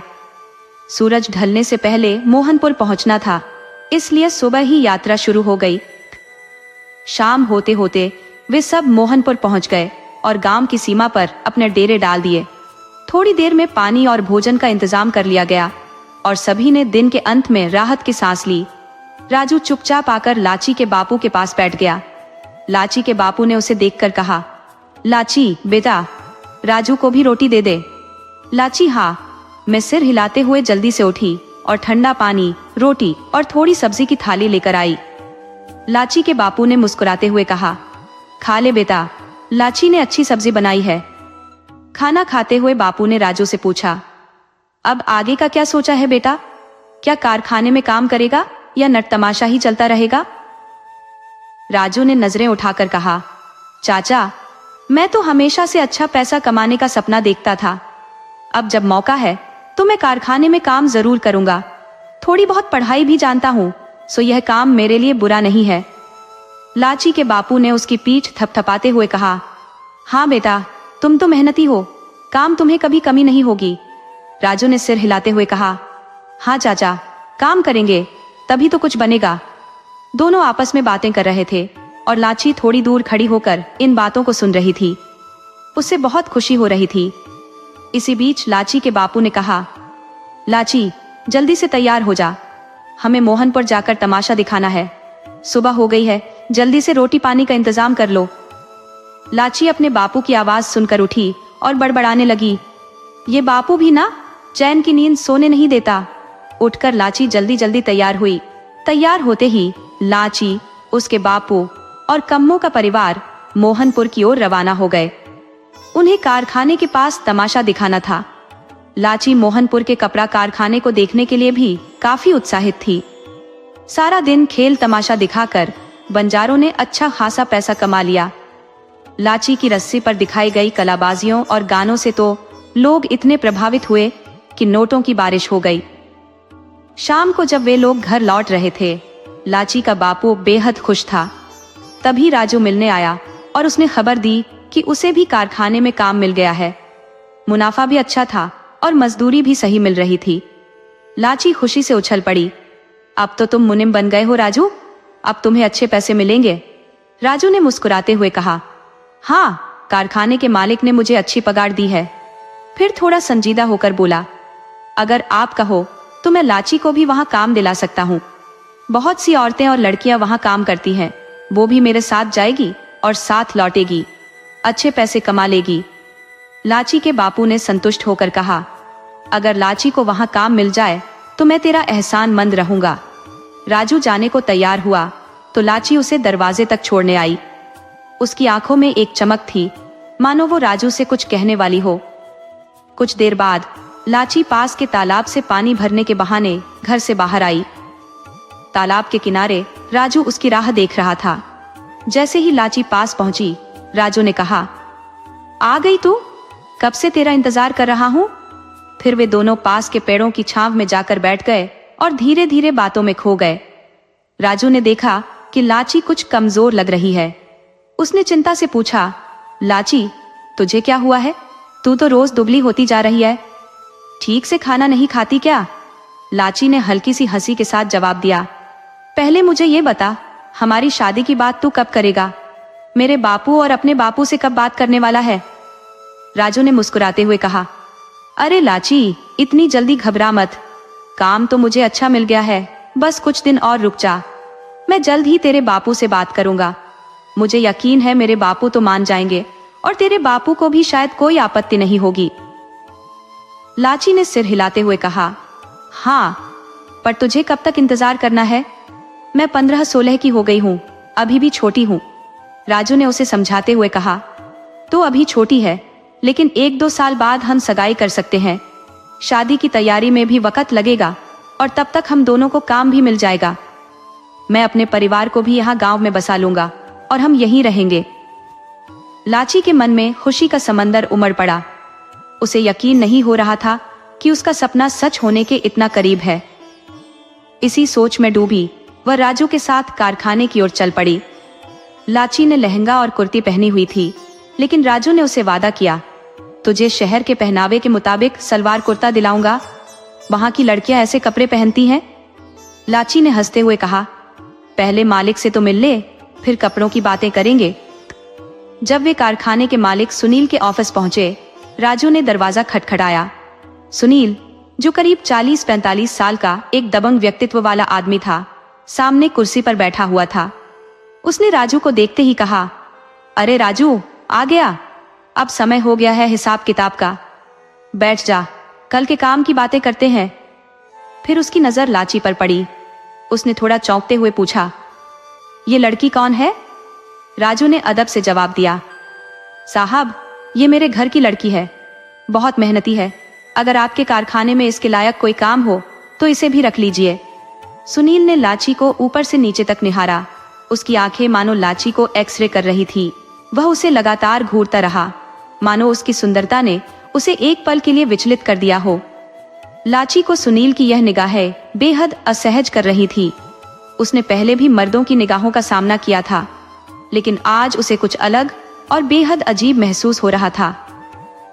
राजू की बात खत्म होते ही मालिक सुनील ने कहा, हाँ, कपड़े की मशीन पर कुछ लड़कियां काम कर रही है, मैं मैनेजर से कहता हूँ, वो इसे वहीं रखवा देगा।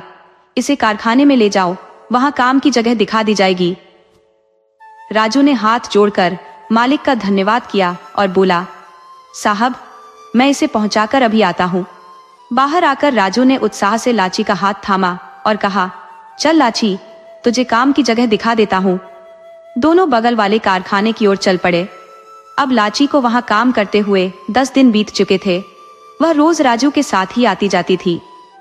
राजू का काम कारखाने के कर्मियों के वेतन के साथ बाकी हिसाब किताब देखना था।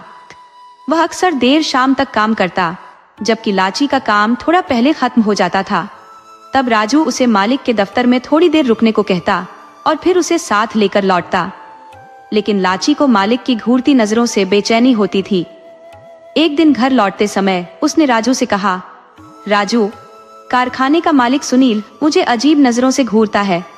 राजू का मन तो किया कि उसकी आंखें फोड़ दे, लेकिन उसने हल्के में लेते हुए कहा, अरे लाची, तू इतनी सुंदर है, उसने तेरे जैसी लड़की कभी देखी ही नहीं होगी। मगर लाची का दिल नहीं माना। उसे वो नजरें आम लोगों जैसी नहीं लगी। फिर भी उसने राजू की बात मानकर उसे मन से निकाल दिया। कुछ दिनों बाद राजू ने अपने पिता सुखी और लाची के पिता से उनके विवाह की बात कर दी।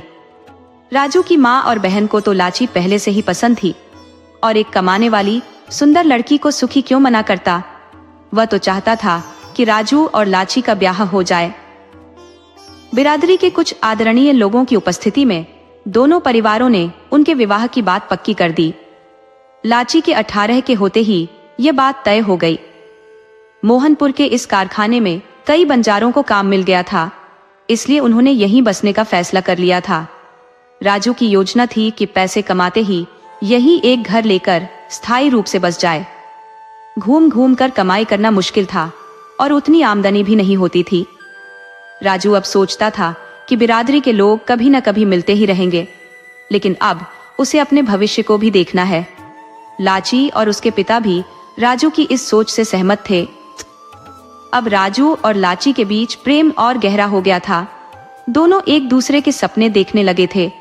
दोनों के बीच अब कोई दीवार नहीं थी, लेकिन जिंदगी अक्सर सोच से अलग मोड़ लेती है और होनी को तो कुछ और ही मंजूर था।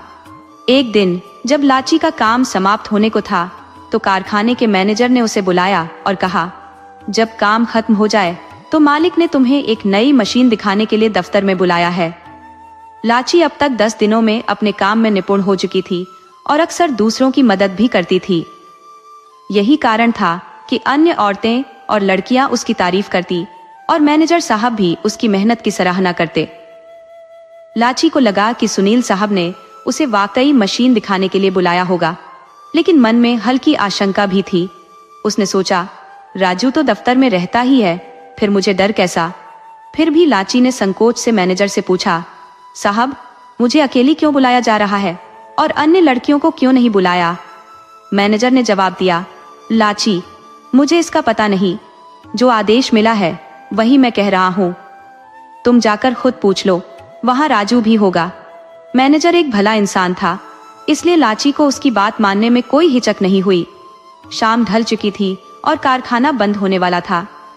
सभी कामगार घर लौट रहे थे, लेकिन लाची अभी भी अंदर ही रुकी थी, मैनेजर के निर्देशानुसार। तभी मैनेजर साहब दोबारा आए और बोले, चलो लाची, साहब ने बुलाया है, मैं भी कुछ देर में काम समेट कर आ जाऊंगा। लाची ने आशंकित होकर कहा, राजू तो होगा ना वहां, आज उसे मुझे बुलाने भी नहीं भेजा गया। मैनेजर ने लापरवाही से कहा, होगा, और भी लोग होंगे, चिंता क्यों करती हो, मैं भी आ रहा हूं। हालांकि लाची के मन में कुछ खटक रहा था। तेजी से चलते हुए वह सोचने लगी कि मालिक ने आखिर किस मशीन के बारे में उसे देखने के लिए बुलाया है। जब वह दफ्तर पहुंची तो दरवाजा थोड़ा सा खुला था। हल्के से दस्तक देकर लाची ने दरवाजा खोला और देखा, सुनील साहब सामने कुर्सी पर बैठे हैं। राजू की कुर्सी, जो बगल में होती थी, खाली पड़ी थी। पूरे दफ्तर में सन्नाटा पसरा था। लाची के भीतर बेचैनी बढ़ने लगी।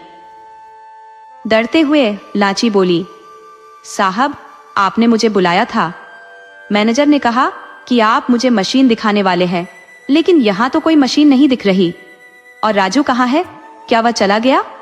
सुनील ने मुस्कुराते हुए कहा, अरे थोड़ा रुक जाओ, मशीन अंदर कमरे में है और राजू भी थोड़ी देर में आ जाएगा। मैंने उसे कुछ काम से बाहर भेजा है। लाची का दिल तेजी से धड़कने लगा। पूरे दफ्तर में सुनील अकेला था। लाची का मन बेचैन था। उसने सोचा, हे भगवान, ये राजू कहाँ चला गया, मुझे यहाँ अकेला छोड़ दिया। लाची को अब सुनील पर भरोसा नहीं हो रहा था। फिर भी उसे मजबूर होकर अंदर जाना पड़ा, क्योंकि सुनील उसे बार बार भीतर बुला रहा था।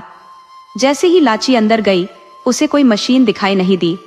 तभी अचानक मालिक ने उसका हाथ पकड़कर उसकी ओर खींच लिया और कहने लगा, अरे रितु, कितनी सुंदर हो तुम, पर राजू के पीछे पागल हो। अगर मेरे पास आती तो तेरी पूरी जिंदगी संवर जाती। कितने पैसे चाहिए तुझे, मैं सब कुछ दूंगा, बस रोज मेरे पास आ जाना। सुनील की आंखों में एक खतरनाक चमक थी और उसके मुंह से शराब की गंध आ रही थी। लाची ने गुस्से से उसका हाथ झटकते हुए कहा, खबरदार जो मुझे छुआ, मैं कोई ऐसी वैसी लड़की नहीं हूँ। राजू मेरा होने वाला पति है। उसकी आवाज शेरनी की तरह गरज उठी। सुनील ने हंसते हुए कहा, तू क्या समझती है, तू एक बंजारा लड़की है, तुम्हारे जैसी तो रोज पति बदलती है। फिर उसने लाची को जोर से पकड़ लिया। लाची ने उसे धक्का देकर दूर किया और जोर से चिल्लाई, कोई है, मदद करो। सुनील उसे गालियां देता हुआ फिर से उसकी ओर बढ़ने लगा, लेकिन तभी लाची दरवाजे की तरफ दौड़ी और दरवाजा खोल दिया। दरवाजे पर राजू खड़ा था। लाची फूट फूट कर रोने लगी और राजू से लिपट गई। राजू ने गुस्से में सुनील से कहा, तो ये है आपकी साजिश, इसीलिए आपने मुझे लाची के पास नहीं जाने दिया, मुझे इतना दूर भेज दिया कि मैं समय पर नहीं पहुंच सका, और आप मेरी लाची को बर्बाद करने चले थे। मैं आपको नहीं छोड़ूंगा, पूरे गांव और सारे कामगारों के सामने आपकी असलियत खोल दूंगा। राजू का गुस्सा बढ़ता जा रहा था और सुनील की हालत शर्म के मारे बिगड़ने लगी थी। उसने सोचा था कि वह चुपके से अपना काम कर लेगा, लेकिन अब उसकी हर चाल खुल चुकी थी। राजू ने लाची को शांत करते हुए कहा, अब मैं आ गया हूँ और तुम्हारे साथ कुछ गलत नहीं होने दूंगा। अगर इसने दोबारा कोई हरकत की तो इसे बर्बाद कर दूंगा। लाची ने आंसू पोंछते हुए कहा, तूने सही कहा था, ये आदमी अच्छा नहीं है। मुझे नहीं पता मैंने इस पर कैसे भरोसा कर लिया। राजू ने सुनील को गालियां देते हुए लाची का हाथ पकड़ा और उसे उसके बस्ती की ओर ले गया। घर पहुंचने से पहले ही उसने लाची को समझाया और कहा, इस बात का जिक्र घर वालों से मत करना। अगली सुबह लाची राजू के पास आई और चिंतित होकर बोली, राजू, अब तू वहां काम कैसे करेगा? वो आदमी बहुत ही बुरा है, कहीं तुझे नुकसान ना पहुंचा दे। वो पैसे और ताकत वाला आदमी है। राजू ने शांत स्वर में कहा, लाची, तू चिंता मत कर, उसे अपनी बदनामी का डर है, वो मेरा कुछ नहीं बिगाड़ सकेगा। और हाँ, अब तू वहां काम करने नहीं जाएगी। मैंने सोच लिया है कि अब तू उस कारखाने में नहीं जाएगी। लाची ने डरते हुए कहा, लेकिन तुझे तो बहुत कम पैसे मिलेंगे, उस मालिक से अब तेरी दुश्मनी हो गई है। राजू ने दृढ़ता से कहा, तू बस मेरी चिंता मत कर, अब सब कुछ ठीक होगा। लाची की आवाज में चिंता साफ झलक रही थी। जब उसने राजू से कहा, अब क्या होगा? राजू ने उसके हाथ को नरमी से पकड़ते हुए जवाब दिया, चिंता मत कर, मैं 2-4 दिनों में कोई और काम ढूंढ लूंगा। लेकिन लाची की बेचैनी खत्म नहीं हो रही थी। जब राजू अगले दिन काम पर जाने के लिए निकला तो लाची उसे जाते हुए देर तक देखती रही और उसकी सलामती की दुआएं मांगती रही। कुछ दिन बीत गए, लेकिन सब कुछ सामान्य दिख रहा था। लाची रोज दरवाजे पर बैठकर राजू का इंतजार करती और जब वो सही सलामत लौटता तब उसकी चिंता कुछ कम होती। इस दौरान राजू ने भी अपने जान पहचान वालों से कुछ और काम की तलाश करने के लिए कहा था, लेकिन अभी तक कोई ठोस काम नहीं मिला था। हालांकि कारखाने का मालिक सुनील, जिसे राजू ने बेइज्जत किया था, अपनी हार बर्दाश्त नहीं कर पा रहा था। उसका अपमान उसे हर पल कचोट रहा था और वह बदला लेने की योजना बना रहा था। काश राजू ने लाची की बात मानकर उसी दिन नौकरी छोड़ दी होती तो शायद आज ये दिन नहीं देखना पड़ता। एक दिन अचानक जब राजू को मालिक ने दोपहर 3 बजे ही छुट्टी दे दी तो वो और लाची अपने डेरे के बाहर एक आम के पेड़ के नीचे बैठे थे। तभी एक पुलिस की जीप धूल उड़ाते हुए उनके सामने आकर रुकी। 4-5 पुलिस वाले जीप से उतरे और उनके बीच एक अफसर ने पूछा, राजू कौन है जो सुनील साहब के कारखाने में काम करता है?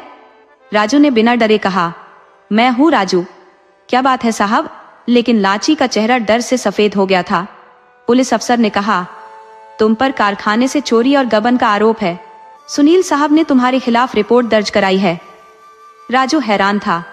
उसने गिड़गिड़ाते हुए कहा, यह झूठ है साहब, मैंने कुछ नहीं किया। सुनील मुझसे बदला लेना चाहता है। लेकिन अफसर ने ठहाका मारते हुए कहा, हर मुजरिम खुद को निर्दोष ही बताता है। अब चलो, थाने में सच्चाई सामने आएगी। लाची ने रोते हुए पुलिस वालों से मिन्नतें की, साहब इसे छोड़ दो, ये निर्दोष है। लेकिन उनकी कोई सुनवाई नहीं हुई। राजू को पुलिस स्टेशन ले जाया गया और बेबस लाची पीछे रह गई, उसकी आंखों में आंसू और दिल में भय। थाने में राजू के साथ बेरहमी से पेश आया गया। सुनील की पहुंच और पैसे की ताकत के चलते पुलिस ने उसे 3rd डिग्री टॉर्चर दिया। 3 दिन बीत गए और लाची और उसका परिवार बार बार थाने के चक्कर काट रहे थे, लेकिन किसी ने उनकी सुनवाई नहीं की। 3 दिन बाद बड़ी मिन्नतों के बाद उन्हें राजू से मिलने दिया गया। उसकी हालत देखकर लाची का दिल फट गया। राजू बुरी तरह से बीमार दिख रहा था। उसकी आंखों के नीचे काले गहरे गड्ढे थे और उसके शरीर पर चोटों के निशान थे। लाची ने बिलखते हुए उसे पकड़ लिया, लेकिन राजू ने उसे सांत्वना देते हुए कहा, लाची चिंता मत कर, मैं निर्दोष हूं और सच जल्द ही सामने आएगा। बस कोई वकील कर लो, मैं छूट जाऊंगा। उसके शब्द कांप रहे थे, जैसे उसकी हर सांस एक संघर्ष हो। लाची के आंसू रुकने का नाम नहीं ले रहे थे और वह बुदबुदा रही थी, भगवान मैं क्या करूं? लाची की आंखों में आंसू थमने का नाम नहीं ले रहे थे। एक दयालु पुलिस वाले ने उन्हें सांत्वना देते हुए कहा, अगर सुनील साहब रिपोर्ट वापस ले लें तो आज ही राजू छूट जाएगा। इस उम्मीद के सहारे लाची अपने बापू के साथ सुनील से मिलने गई। वहां पहुंचकर उसने सुनील से गुहार लगाई, साहब हमारे निर्दोष बच्चे को क्यों फंसा रहे हो? उसे छोड़ दो, उसका कोई कसूर नहीं। किसान ने भी बहुत विनती की, पर सुनील पर इसका कोई असर नहीं हुआ। उसकी मंशा कुछ और ही थी। सुनील ने लाची की ओर देखते हुए कहा, अगर तू मेरी बात मान ले तो मैं तेरे राजू को अभी छुड़वा दूंगा। लाची समझ गई कि वो क्या चाहता है और बापू के साथ वहां से लौट आई। उसने घर आकर सारी बात बापू को बताई और दोनों बाप बेटी एक दूसरे से लिपट कर रोने लगे। वकील का इंतजाम करना उनके बस में नहीं था और इसी बीच राजू को जेल भेज दिया गया। लाची की आखिरी उम्मीद भी खत्म हो गई थी। दिन भर उसकी आंखों से आंसू बहते रहे। जब यह खबर उसके चाचा और बापू ने दी तो वो बिल्कुल टूट गई। उसके सारे सपने जो उसने राजू के साथ देखे थे सुनील की वजह से बिखर गए थे। अब कुछ भी शेष नहीं था। रात भर लाची जैसे खोई खोई सी बैठी रही। सुबह होते ही उसने कुछ ठान लिया। वो अच्छे से तैयार हुई, साफ कपड़े पहने और शाम ढलते ही सुनील के दफ्तर की ओर चल पड़ी। उसकी चाल में अजीब सा आत्मविश्वास था, जैसे उसके अंदर की आग ने उसकी हर भावना को दबा दिया हो। उसके खुले बाल, चेहरे पर एक अनजान सी चमक, जैसे उसे अब किसी भी चीज की परवाह न हो। वह सीधी सुनील के मकान में दाखिल हुई, जहां सन्नाटा पसरा हुआ था। सुनील अकेला बैठा कुछ लिख रहा था। लाची ने दरवाजा बंद किया और अजीब से स्वर में बोली, साहब, मैं आ गई हूं। उसकी आवाज में कुछ ऐसा था जिसने सुनील का ध्यान खींचा। वह उसकी ओर घूरते हुए बोला, आ गई? लाची ने बिना कुछ कहे अपनी ओढ़नी सुनील की ओर फेंकी और उसके पास जाकर बोली, राजू को छुड़वा दो, मैं आपकी बात मानने आई हूं। सुनील की आंखें लालच से चमकने लगी।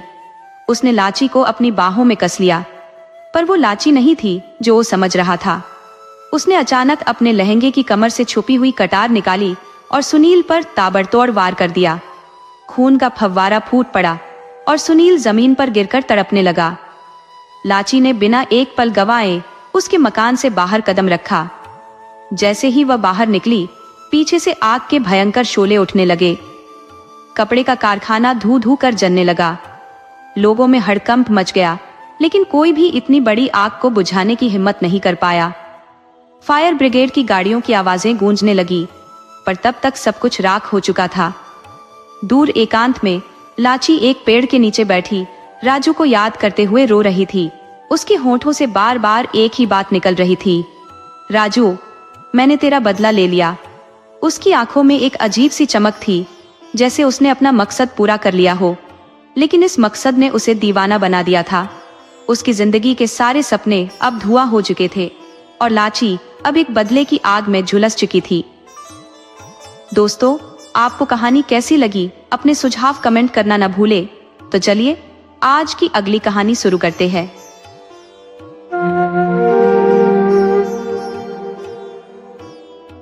शिवचरण अपनी पत्नी पार्वती के संग चंदनपुर गांव में निवास करता था। पार्वती का प्रसव काल समीप आ चुका था। प्रसव के समय पार्वती ने एक कन्या को जन्म दिया, जो अत्यंत सरलता से जन्मी, इसीलिए उसका नाम सरला रखा गया। सरला का स्वभाव भी नाम के अनुरूप था। वह सरलता से बड़ी हो गई। माता पिता को भी यह एहसास नहीं हुआ। हंसते खेलते परिवार में सरला के विवाह की चिंता उसके माता पिता को सताने लगी।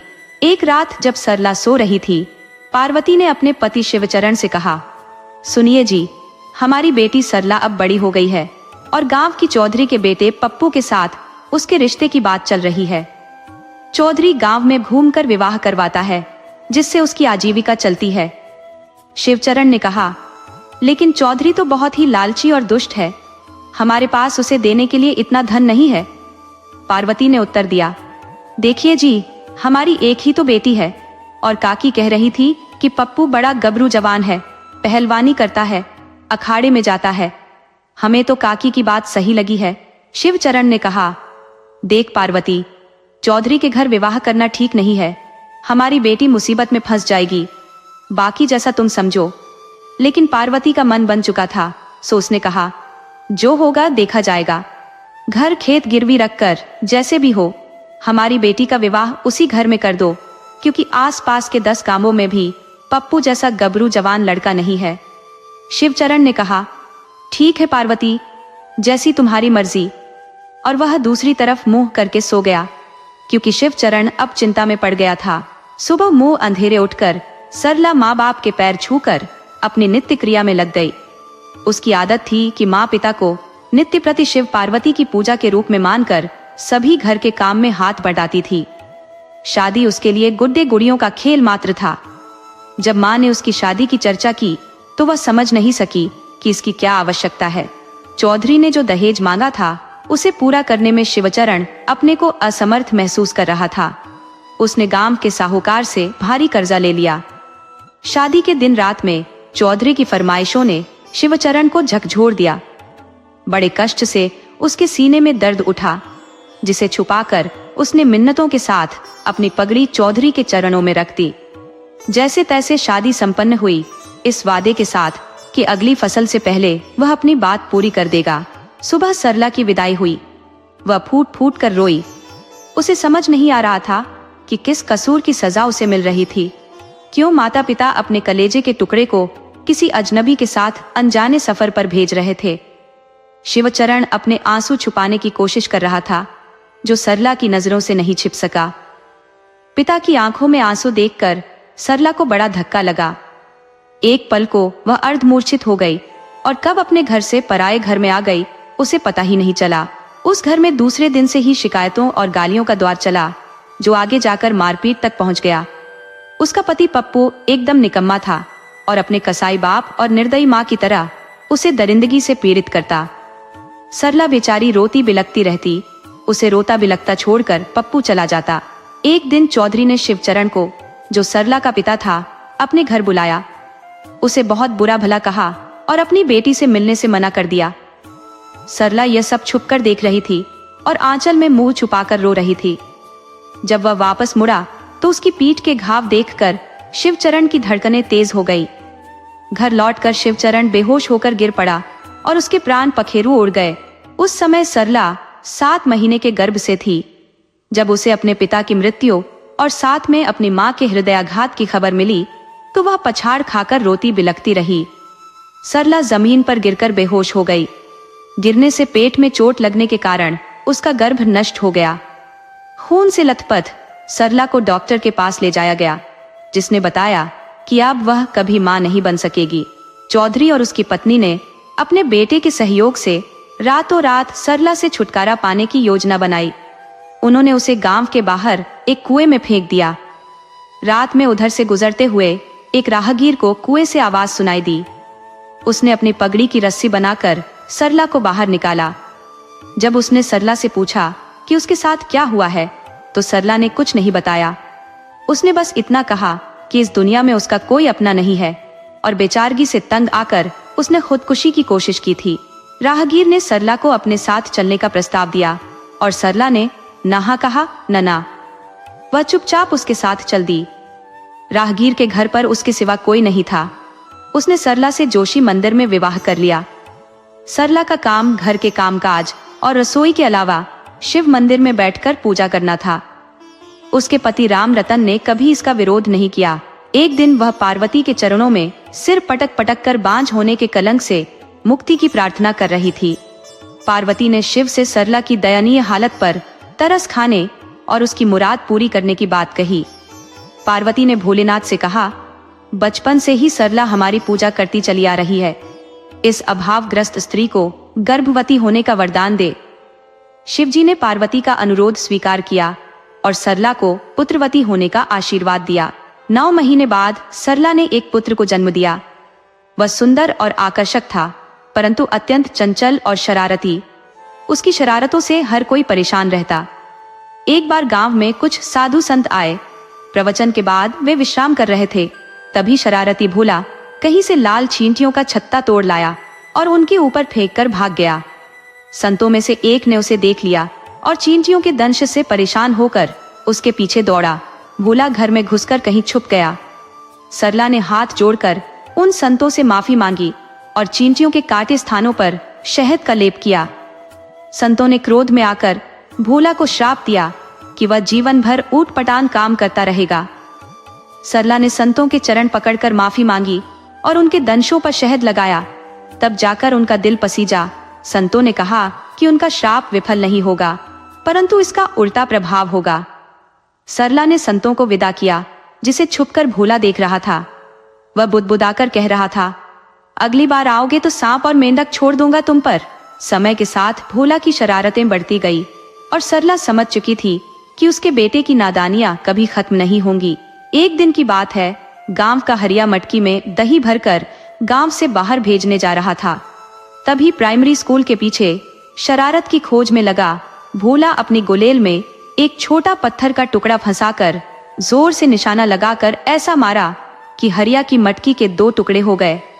सारी दही हरिया के ऊपर बिखर गई और वह गुस्से में लाल पीला होकर भोला के पीछे दौड़ पड़ा। स्कूल के पीछे से भोला किधर गायब हो गया, ये हरिया को समझ नहीं आया। ढूंढते ढूंढते उसकी नजर एक पेड़ के पास खो पर पड़ी, जिसके मुहाने पर पहुंचकर उसने भोला को ढूंढने की कोशिश की, पर खो का मुंह उसके लिए छोटा पड़ रहा था। हरिया घुटनों के बल झुककर कंधे तक कुएं के मुहाने में सटाकर हाथ अंदर घुसेड़कर टटोलने लगा। तभी उसके हाथ में कोई कपड़ा जैसा टकराया। उसने जोर से दबोच लिया और कहा, अब भागकर कहां जाएगा बच्चू। उसे खो से बाहर खींच लिया। बाहर एक कपड़े की गठरी निकली जिसमें भारी वजन था। गठरी खोलने पर हरिया की आंखें चौंधिया गईं। उसमें ढेर सारा धन था। हरिया ने गठरी जल्दी से समेटी और अपने घर की ओर भागा। घर पहुंचकर उसने गठरी छुपाई और थोड़ा सा धन लेकर भोला के घर पहुंच गया। जैसे ही उसने दरवाजा खटखटाया, भोला भागकर घर में जाकर छुप गया।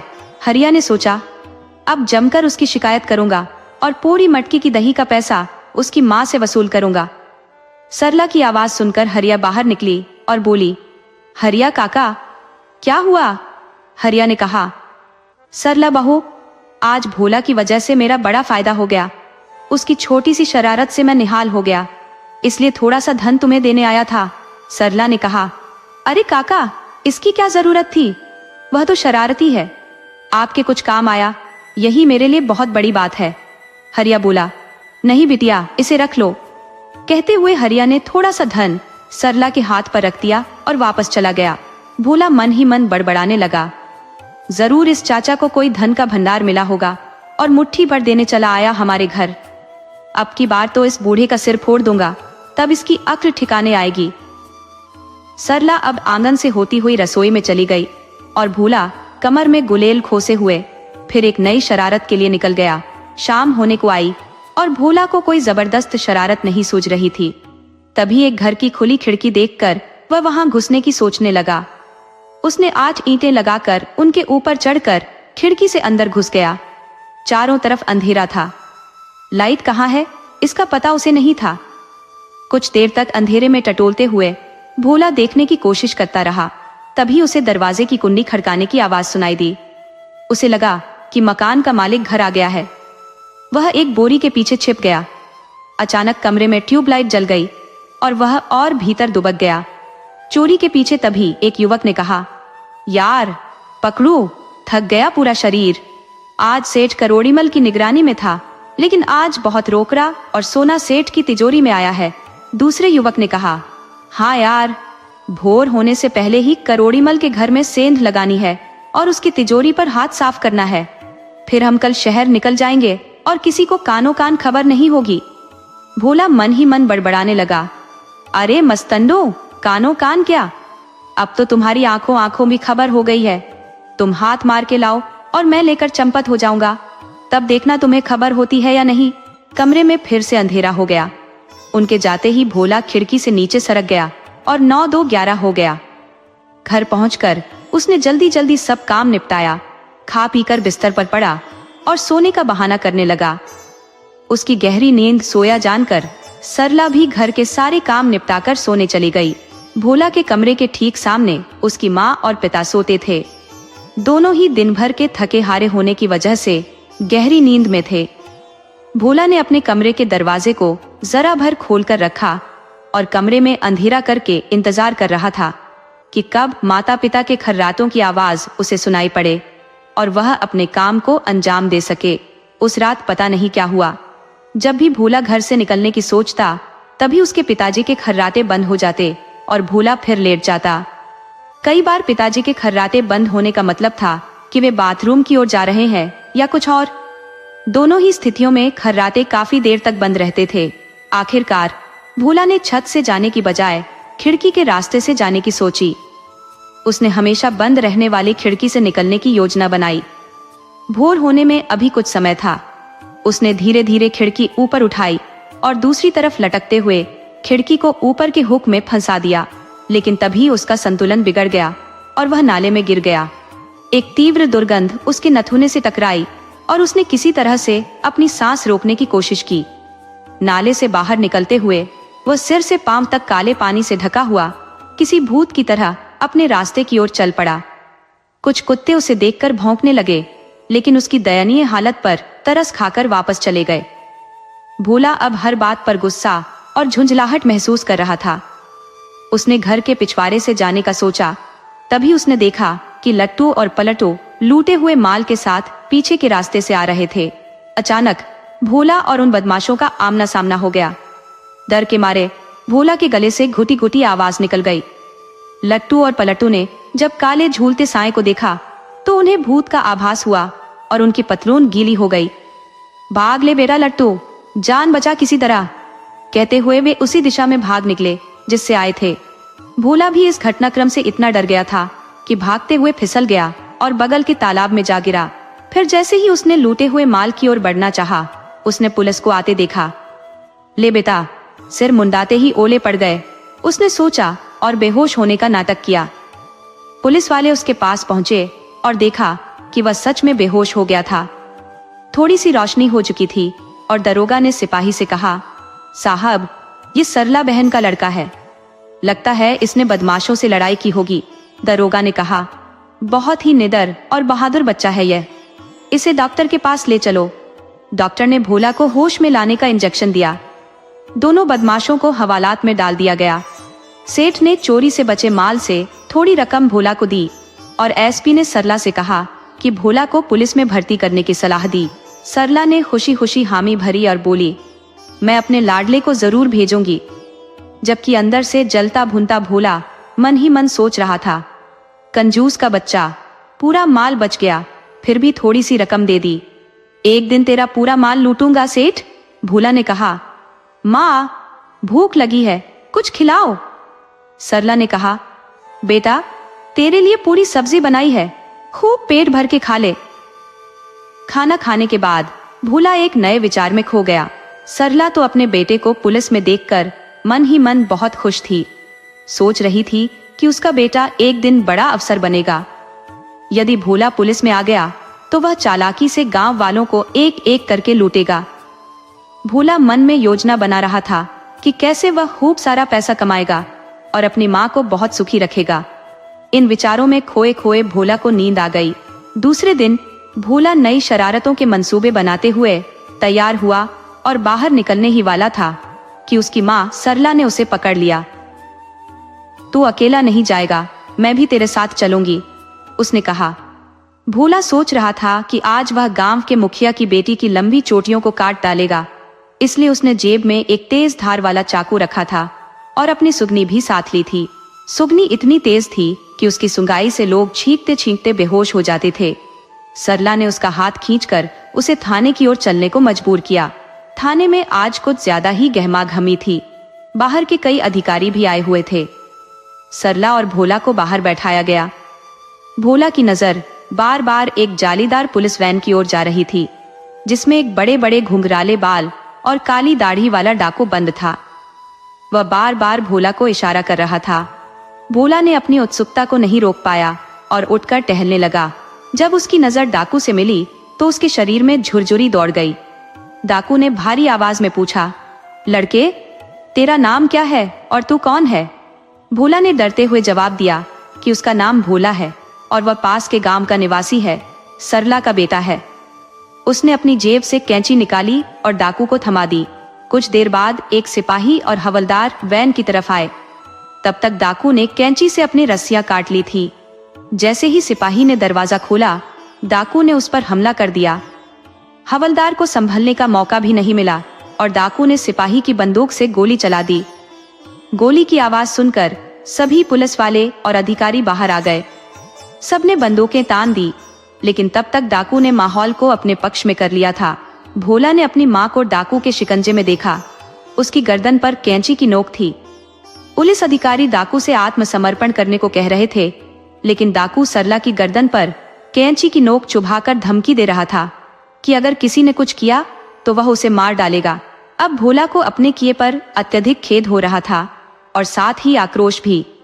अचानक उसका हाथ उसकी पैंट की जेब में रखी सुगनी से टकराया और जैसे उसके मस्तिष्क में एक बिजली कौंध गई। उसने सुगनी डाकू की नाक पर छिड़क दी। डाकू भोला को अपना सहायक मानकर निश्चिंत था और अचानक सुगनी का छिड़काव होते ही वह जोर जोर से छींकने लगा। तब तक डाकू की पकड़ ढीली होने लगी और कैंची उसके हाथ से गिर गई। सरला झट से अपने को छुड़ाकर भोला के पास पहुंच गई। उसकी माँ बेहोश हो चुकी थी। छींकता हुआ बलशाली डाकू भी बेहोश होकर ढेर हो गया था। सभी अधिकारी और पुलिस वालों के सामने हुई इस घटना ने भोला को सुपर हीरो बना दिया। सब उसकी चतुराई और बुद्धिमानी की प्रशंसा कर रहे थे। भोला अपनी माँ को होश में लाने के लिए पेड़ के गोल घेरे में बनी सीमेंट की चबूतरे पर माँ को गोद में लेकर बैठा था। डाकू को शिकंजे में कसकर वैन में डालकर तुरंत जेल भेज दिया गया। किसी ने नहीं देखा कि जमीन पर गिरी तमाशाई कैंची फिर से भोला की जेब में आ चुकी थी। जब सरला को होश आया तो सभी उसकी बहादुरी की चर्चा कर रहे थे। डीएसपी ने उसे सम्मानित करते हुए एक पत्र दिया और घोषणा की कि भोला को सरदारगढ़ की पुलिस चौकी का इंचार्ज बना दिया गया है। यह सुनकर गांव वालों में खुशी की लहर दौड़ गई और सब मिलकर भोला की जय जयकार करने लगे। मुखिया संपत ने भीड़ से निकलकर घोषणा की कि उसकी बेटी का विवाह भोला से होगा। इधर माँ अपने बेटे की बलैया ले रही थी और गांव वाले बधाई दे रहे थे। उधर भोला चकरा रहा था, खुद को बेहोश होने से बचाने की कोशिश कर रहा था। नियुक्ति पत्र के साथ सरदारगढ़ में भोला की तैनाती की तैयारियां चल रही थी। गांव के अन्य जवान लड़के उसकी पीठ थपथपा रहे थे और बुजुर्ग उसके सिर पर हाथ रखकर आशीर्वाद दे रहे थे। भोला और कामों की शादी तय हो चुकी थी। भोला मन में योजना बना रहा था कि चौकी का इंचार्ज बनने के बाद वह डाकुओं से साठगांठ करेगा और पूरे गांव को लुटवा देगा। लेकिन तभी उसे ख्याल आया कि अगर वह डाकू जान गया कि भोला ने उसे फंसाया था तो वह क्या करेगा। उसके दिमाग ने जवाब दिया कि वह कह देगा कि पुलिस का विश्वास हासिल करने के लिए उसने यह सब किया था, ताकि वह गांव और आसपास के इलाकों को लूट सके। तभी उसका ध्यान कामों की तरफ गया। उसकी नजरों के सामने कामों की चोटियां घूमती हुई नजर आईं। मन ही मन उसने सोचा कि जिस दिन कामों आएगी उसी दिन वह उसकी दोनों चोटियां काट देगा। और फिर हंसते हुए वह बोला, कुछ नहीं माँ, और चुप हो गया। भोला के मन में यही मंसूबे चल रहे थे और कामों दुल्हन बनकर उसके घर आ गई थी। गांव की औरतें दालान से सटे बड़े कमरे में दुल्हन को देखने आ जा रही थी।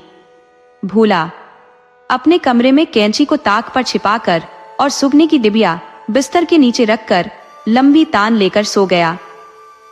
शाम को उसे कमरे से बाहर भेज दिया गया और जब दुल्हन का कमरा तैयार हुआ तो उसने बाहर निकलते ही देखा कि उसके हमउम्र लड़के वहां खड़े होकर हंसी मजाक कर रहे थे। उसकी खोपड़ी में शरारत सूझी और वह तुरंत भीतर गया। शादी के बचे हुए कुछ पटाखे जेब में भरकर वह पीछे के छान के पास गया और दीवार पर फेंक फेंक कर पटाखे दागने शुरू कर दिए। पटाखों की आवाज से अफरा तफरी मच गई। कोई गिर पड़ा तो कोई गिरते पड़ते भागा और भोला पीछे से रफू चक्कर हो लिया। भोला को बड़ा मजा आया, लेकिन उसे याद आया कि सुप्रिया अभी उसके घर में है। वह तुरंत सूतिया काकी के घर की ओर बढ़ गया। पीछे के दरवाजे को हिलाकर उसने डीली कुंडी गिराई और भीतर घुस गया। अलमारी के नीचे सरकाकर रखी छोटी मटकी को घुटने के बल बैठकर थोड़ी सी करवट लेते हुए हाथ आगे बढ़ाकर निकाल लिया। उसे पता था कि सुधिया काकी सेहत कहाँ रखती है। कई बार उसने उसे वहां से सेहत निकालते देखा था। मटकी संभालते हुए वह दरवाजे को उड़काकर अपने पसंदीदा स्थान प्राइमरी स्कूल के खुले आंगन में दीवार की टेक लगाकर बैठ गया और उंगली से सेहत निकालकर बड़े मजे से चटकारे लेते हुए खाने लगा। भोला को इस बात का जरा भी इल्म नहीं था कि मटकी निकालते वक्त उसकी जेब से कुछ सिक्के गिर पड़े थे। सेहत चट कर जाने के बाद वह पास के कुएं पर गया। वहां रखी बाल्टी को रस्सी से कुएं में बांध कर उतारा, पानी भरकर खींचा और ठंडा पानी पीकर डकार ली। फिर अपने घर की तरफ चल पड़ा। सरला ने देखा तो उसे उलाना देते हुए बोली, रे भोला, बहू कमरे में इंतजार कर रही है और तू इतनी देर से गायब है। भोला कमरे में गया तो देखा कि कम्मो खर्राटे भरते हुए सो रही थी। हैरान होकर उसने सोचा, भगवान, एक कम था क्या जो दूसरे को भी खर्राटे भरने को भेज दिया। राशनी में वह बिस्तर पर बैठकर कम्मो की चोटियां ढूंढने लगा, लेकिन चोटी उसे दिख ही नहीं रही थी। तभी कम्मो ने करवट ली और आंखें बंद किए ही बोली, छोटी ढूंढ रहे हो क्या भोला? भोला हड़बड़ाकर बोला, नहीं तो। और तभी कम्मो मुस्कुराने लगी और उसकी नकल उतारते हुए बोली, भोला भोला कुछ नहीं। उसकी जुबान भोला का साथ नहीं दे रही थी। तब कम्मो ने कहा, तो सो जाओ, और उसकी तरफ पीठ करके सो गई। लेकिन भोला किसी भी तरह कम्मो की उठती गिरती सांसों के साथ उसकी पीठ पर चोटियों की जगह बालों के गुच्छे को देखता रहा। थोड़ी देर में उसने खुद को काबू में करते हुए कम्मो के बगल में लेटकर सोने की कोशिश की। समझ नहीं आ रहा था कि ऐसा कैसे हो गया। काफी देर तक उलटते पलटते सोने की कोशिश करते हुए वह उठा और ताक पर हाथ मारा, लेकिन वहां से कैंची गायब थी। फिर उसने बिस्तर के नीचे हाथ से टटोल कर सुगनी ढूंढी तो वह भी वहां नहीं थी। भोला को समझ नहीं आ रहा था कि यह सब कैसे हो गया। उसकी सारी योजनाएं धराशायी हो गई। वह चक्कर खाते हुए बिस्तर पर गिर पड़ा और उलझनों में कब उसे नींद आ गई खुद भी नहीं जान सका और भोला पड़कर सो गया। दूसरे दिन सुबह उठते ही भोला को जिन हालातों का सामना करना पड़ा उसकी चर्चा करना तो दूर, वो खुद से भी इसे दोहराना नहीं चाहता था। उसकी राह में सुगनी, कैंची और कमरों की छुट्टियां करीने से रखी थी। भोला के होश उड़ गए, सिर चकरा गया, मानो किसी ने उसे सैकड़ों बार घुमा दिया हो। भोला सोचने लगा, हे भगवान, यह लड़की है या आफत? दूर से तो सीधी सादी दिखती है, लेकिन पास आने पर कमाल की आफत है। अब आगे का जीवन इतना सरल नहीं रहेगा, यह तो तय है। अब वह सोचने लगा कि गलियों में निकलने से, मौसमों का सामना करने से कोई फायदा नहीं। तभी कम्मो अचानक सामने आ गई। भोला चौंक उठा, उसकी तौलिया कमर से छूटकर गिर गई और वह शर्मिंदा हो गया। कम्मो हंसते हुए बोली, भोला, तुम तो बेशरम हो, और वहां से चली गई। भोला ने तुरंत तौलिया लपेटी और दिल को काबू में करने की कोशिश की। उसने तय किया कि आज ही अपनी ड्यूटी ज्वाइन करेगा। सुबह की पेट पूजा के बाद भोला ने माँ से जाने की बात कही। माँ ने आंगन में काम करते हुए मुस्कुराते हुए कहा, ठीक है बेटा। लेकिन उनकी मुस्कान में कुछ छिपा हुआ था जो भोला समझ नहीं सका। रात में उसने सारी तैयारी कर ली और पेपर वगैरह सब रख लिया। कम्मो ने यह सब देखा लेकिन कुछ नहीं कहा। भोला के अंदर हंसी का फव्वारा फूट रहा था। वह सोच रहा था कि यह बेवकूफ मुझसे चालाक बनने की कोशिश कर रही थी। सुबह पुलिस की जिप्सी उसे लेने आई। वह कम्मो का सामना किए बिना निकल जाना चाहता था, इसलिए भोर में ही थाने से गाड़ी मंगवा ली थी। उसने जल्दी से माँ के पांव छुए और जिप्सी की ओर बढ़ गया। पुलिस वाले ने उसे सैल्यूट मारा, जिसे नजरअंदाज करते हुए वह जिप्सी में बैठ गया। उसने अभी ठीक से कमर टिकाई भी नहीं थी कि सामने कम्मो को बैठा देखकर उछल पड़ा, जैसे उसे बिच्छू ने डंक मार दिया हो। कम्मो हंसते हुए बोली, भोला, तुम? जी हाँ, हम। और पीछे से दोनों छोटी आगे हाथों में लिए नाचने लगी। भोला भौचक रह गया। वह खुद को संभाल नहीं सका और कम्मो की गोद में जा गिरा। कम्मो ने उसे थाम लिया और धीरे से बोली, संभल के वीरू, भोला को काटो तो खून नहीं। वह एक कोने में सिमट कर बैठ गया। पुलिस की जिप्सी सरदारगढ़ के इलाके में प्रवेश कर चुकी थी। चारों तरफ गिराने का साम्राज्य था। दूर दूर तक खेत और एकाध झोपड़ियां थी। जिप्सी रुकी और सिपाहियों ने उसके सामान सहित कम्मो को चौकी के एक कमरे में पहुंचा दिया। भोला अकेले टहलते हुए आसपास का निरीक्षण करने चला गया। ग्रामीणों का एक झुंड माला और मिठाई लिए चौकी पर पहुंच गया था, 2 लाख के स्वागत सत्कार के लिए। भोला ने ऊंची आवाज में कहा, अब डाकू मेरे रहते इस गांव में कभी नहीं आएंगे। मैं रोज रात में पहाड़ों पर अकेला निकलूंगा। तुम सभी निश्चिंत होकर घरों में सोना। सभी गांव वाले खुशी से ताली बजाने लगे, फिर एक दूसरे का अभिवादन करके विदा हो गए। वह जानता था कि डाकुओं को सूचना भेज दी गई है। यह खबर खौफनाक डाकू तक जरूर पहुंचेगी और उसका रास्ता साफ हो जाएगा। चौकी के भीतर जाते ही वह चौंक गया। एक पुराना कमरा अब स्वच्छ और सुशोभित लग रहा था। कम्मो काम में व्यस्त थी। वह उसके पास गया और बोला, कम्मो, तुम्हें यहाँ आने की क्या आवश्यकता थी? कम्मो ने उत्तर दिया, मैं आपकी सहायता के लिए यहाँ हूँ। रसोई और अन्य कार्यों में मदद करूंगी। मदद? किस प्रकार की मदद? भोला ने पूछा। कम्मो ने आत्मविश्वास से कहा, हर प्रकार की। डाकुओं से लड़ने में आपकी मदद करूंगी। डाकुओं से लड़ोगी? क्या तुम रानी लक्ष्मीबाई हो जो तलवार लेकर उन पर टूट पड़ोगी? भोला ने व्यंग्य किया। हाँ, यदि जरूरत पड़ी तो, कम्मो ने साहसपूर्वक कहा। भोला ने सिर हिलाते हुए सोचा, यह या तो मेरी योजना का सत्यानाश कर देगी या मुझे बहुत बड़ी सफलता दिलाएगी। मुझे ऐसा कदम उठाना पड़ेगा जिससे किसी को खबर ना हो और मैं गांव वालों का कीमती सामान पहले ही सुरक्षित कर लूं। रात में वह गांव की टोह लेने निकला।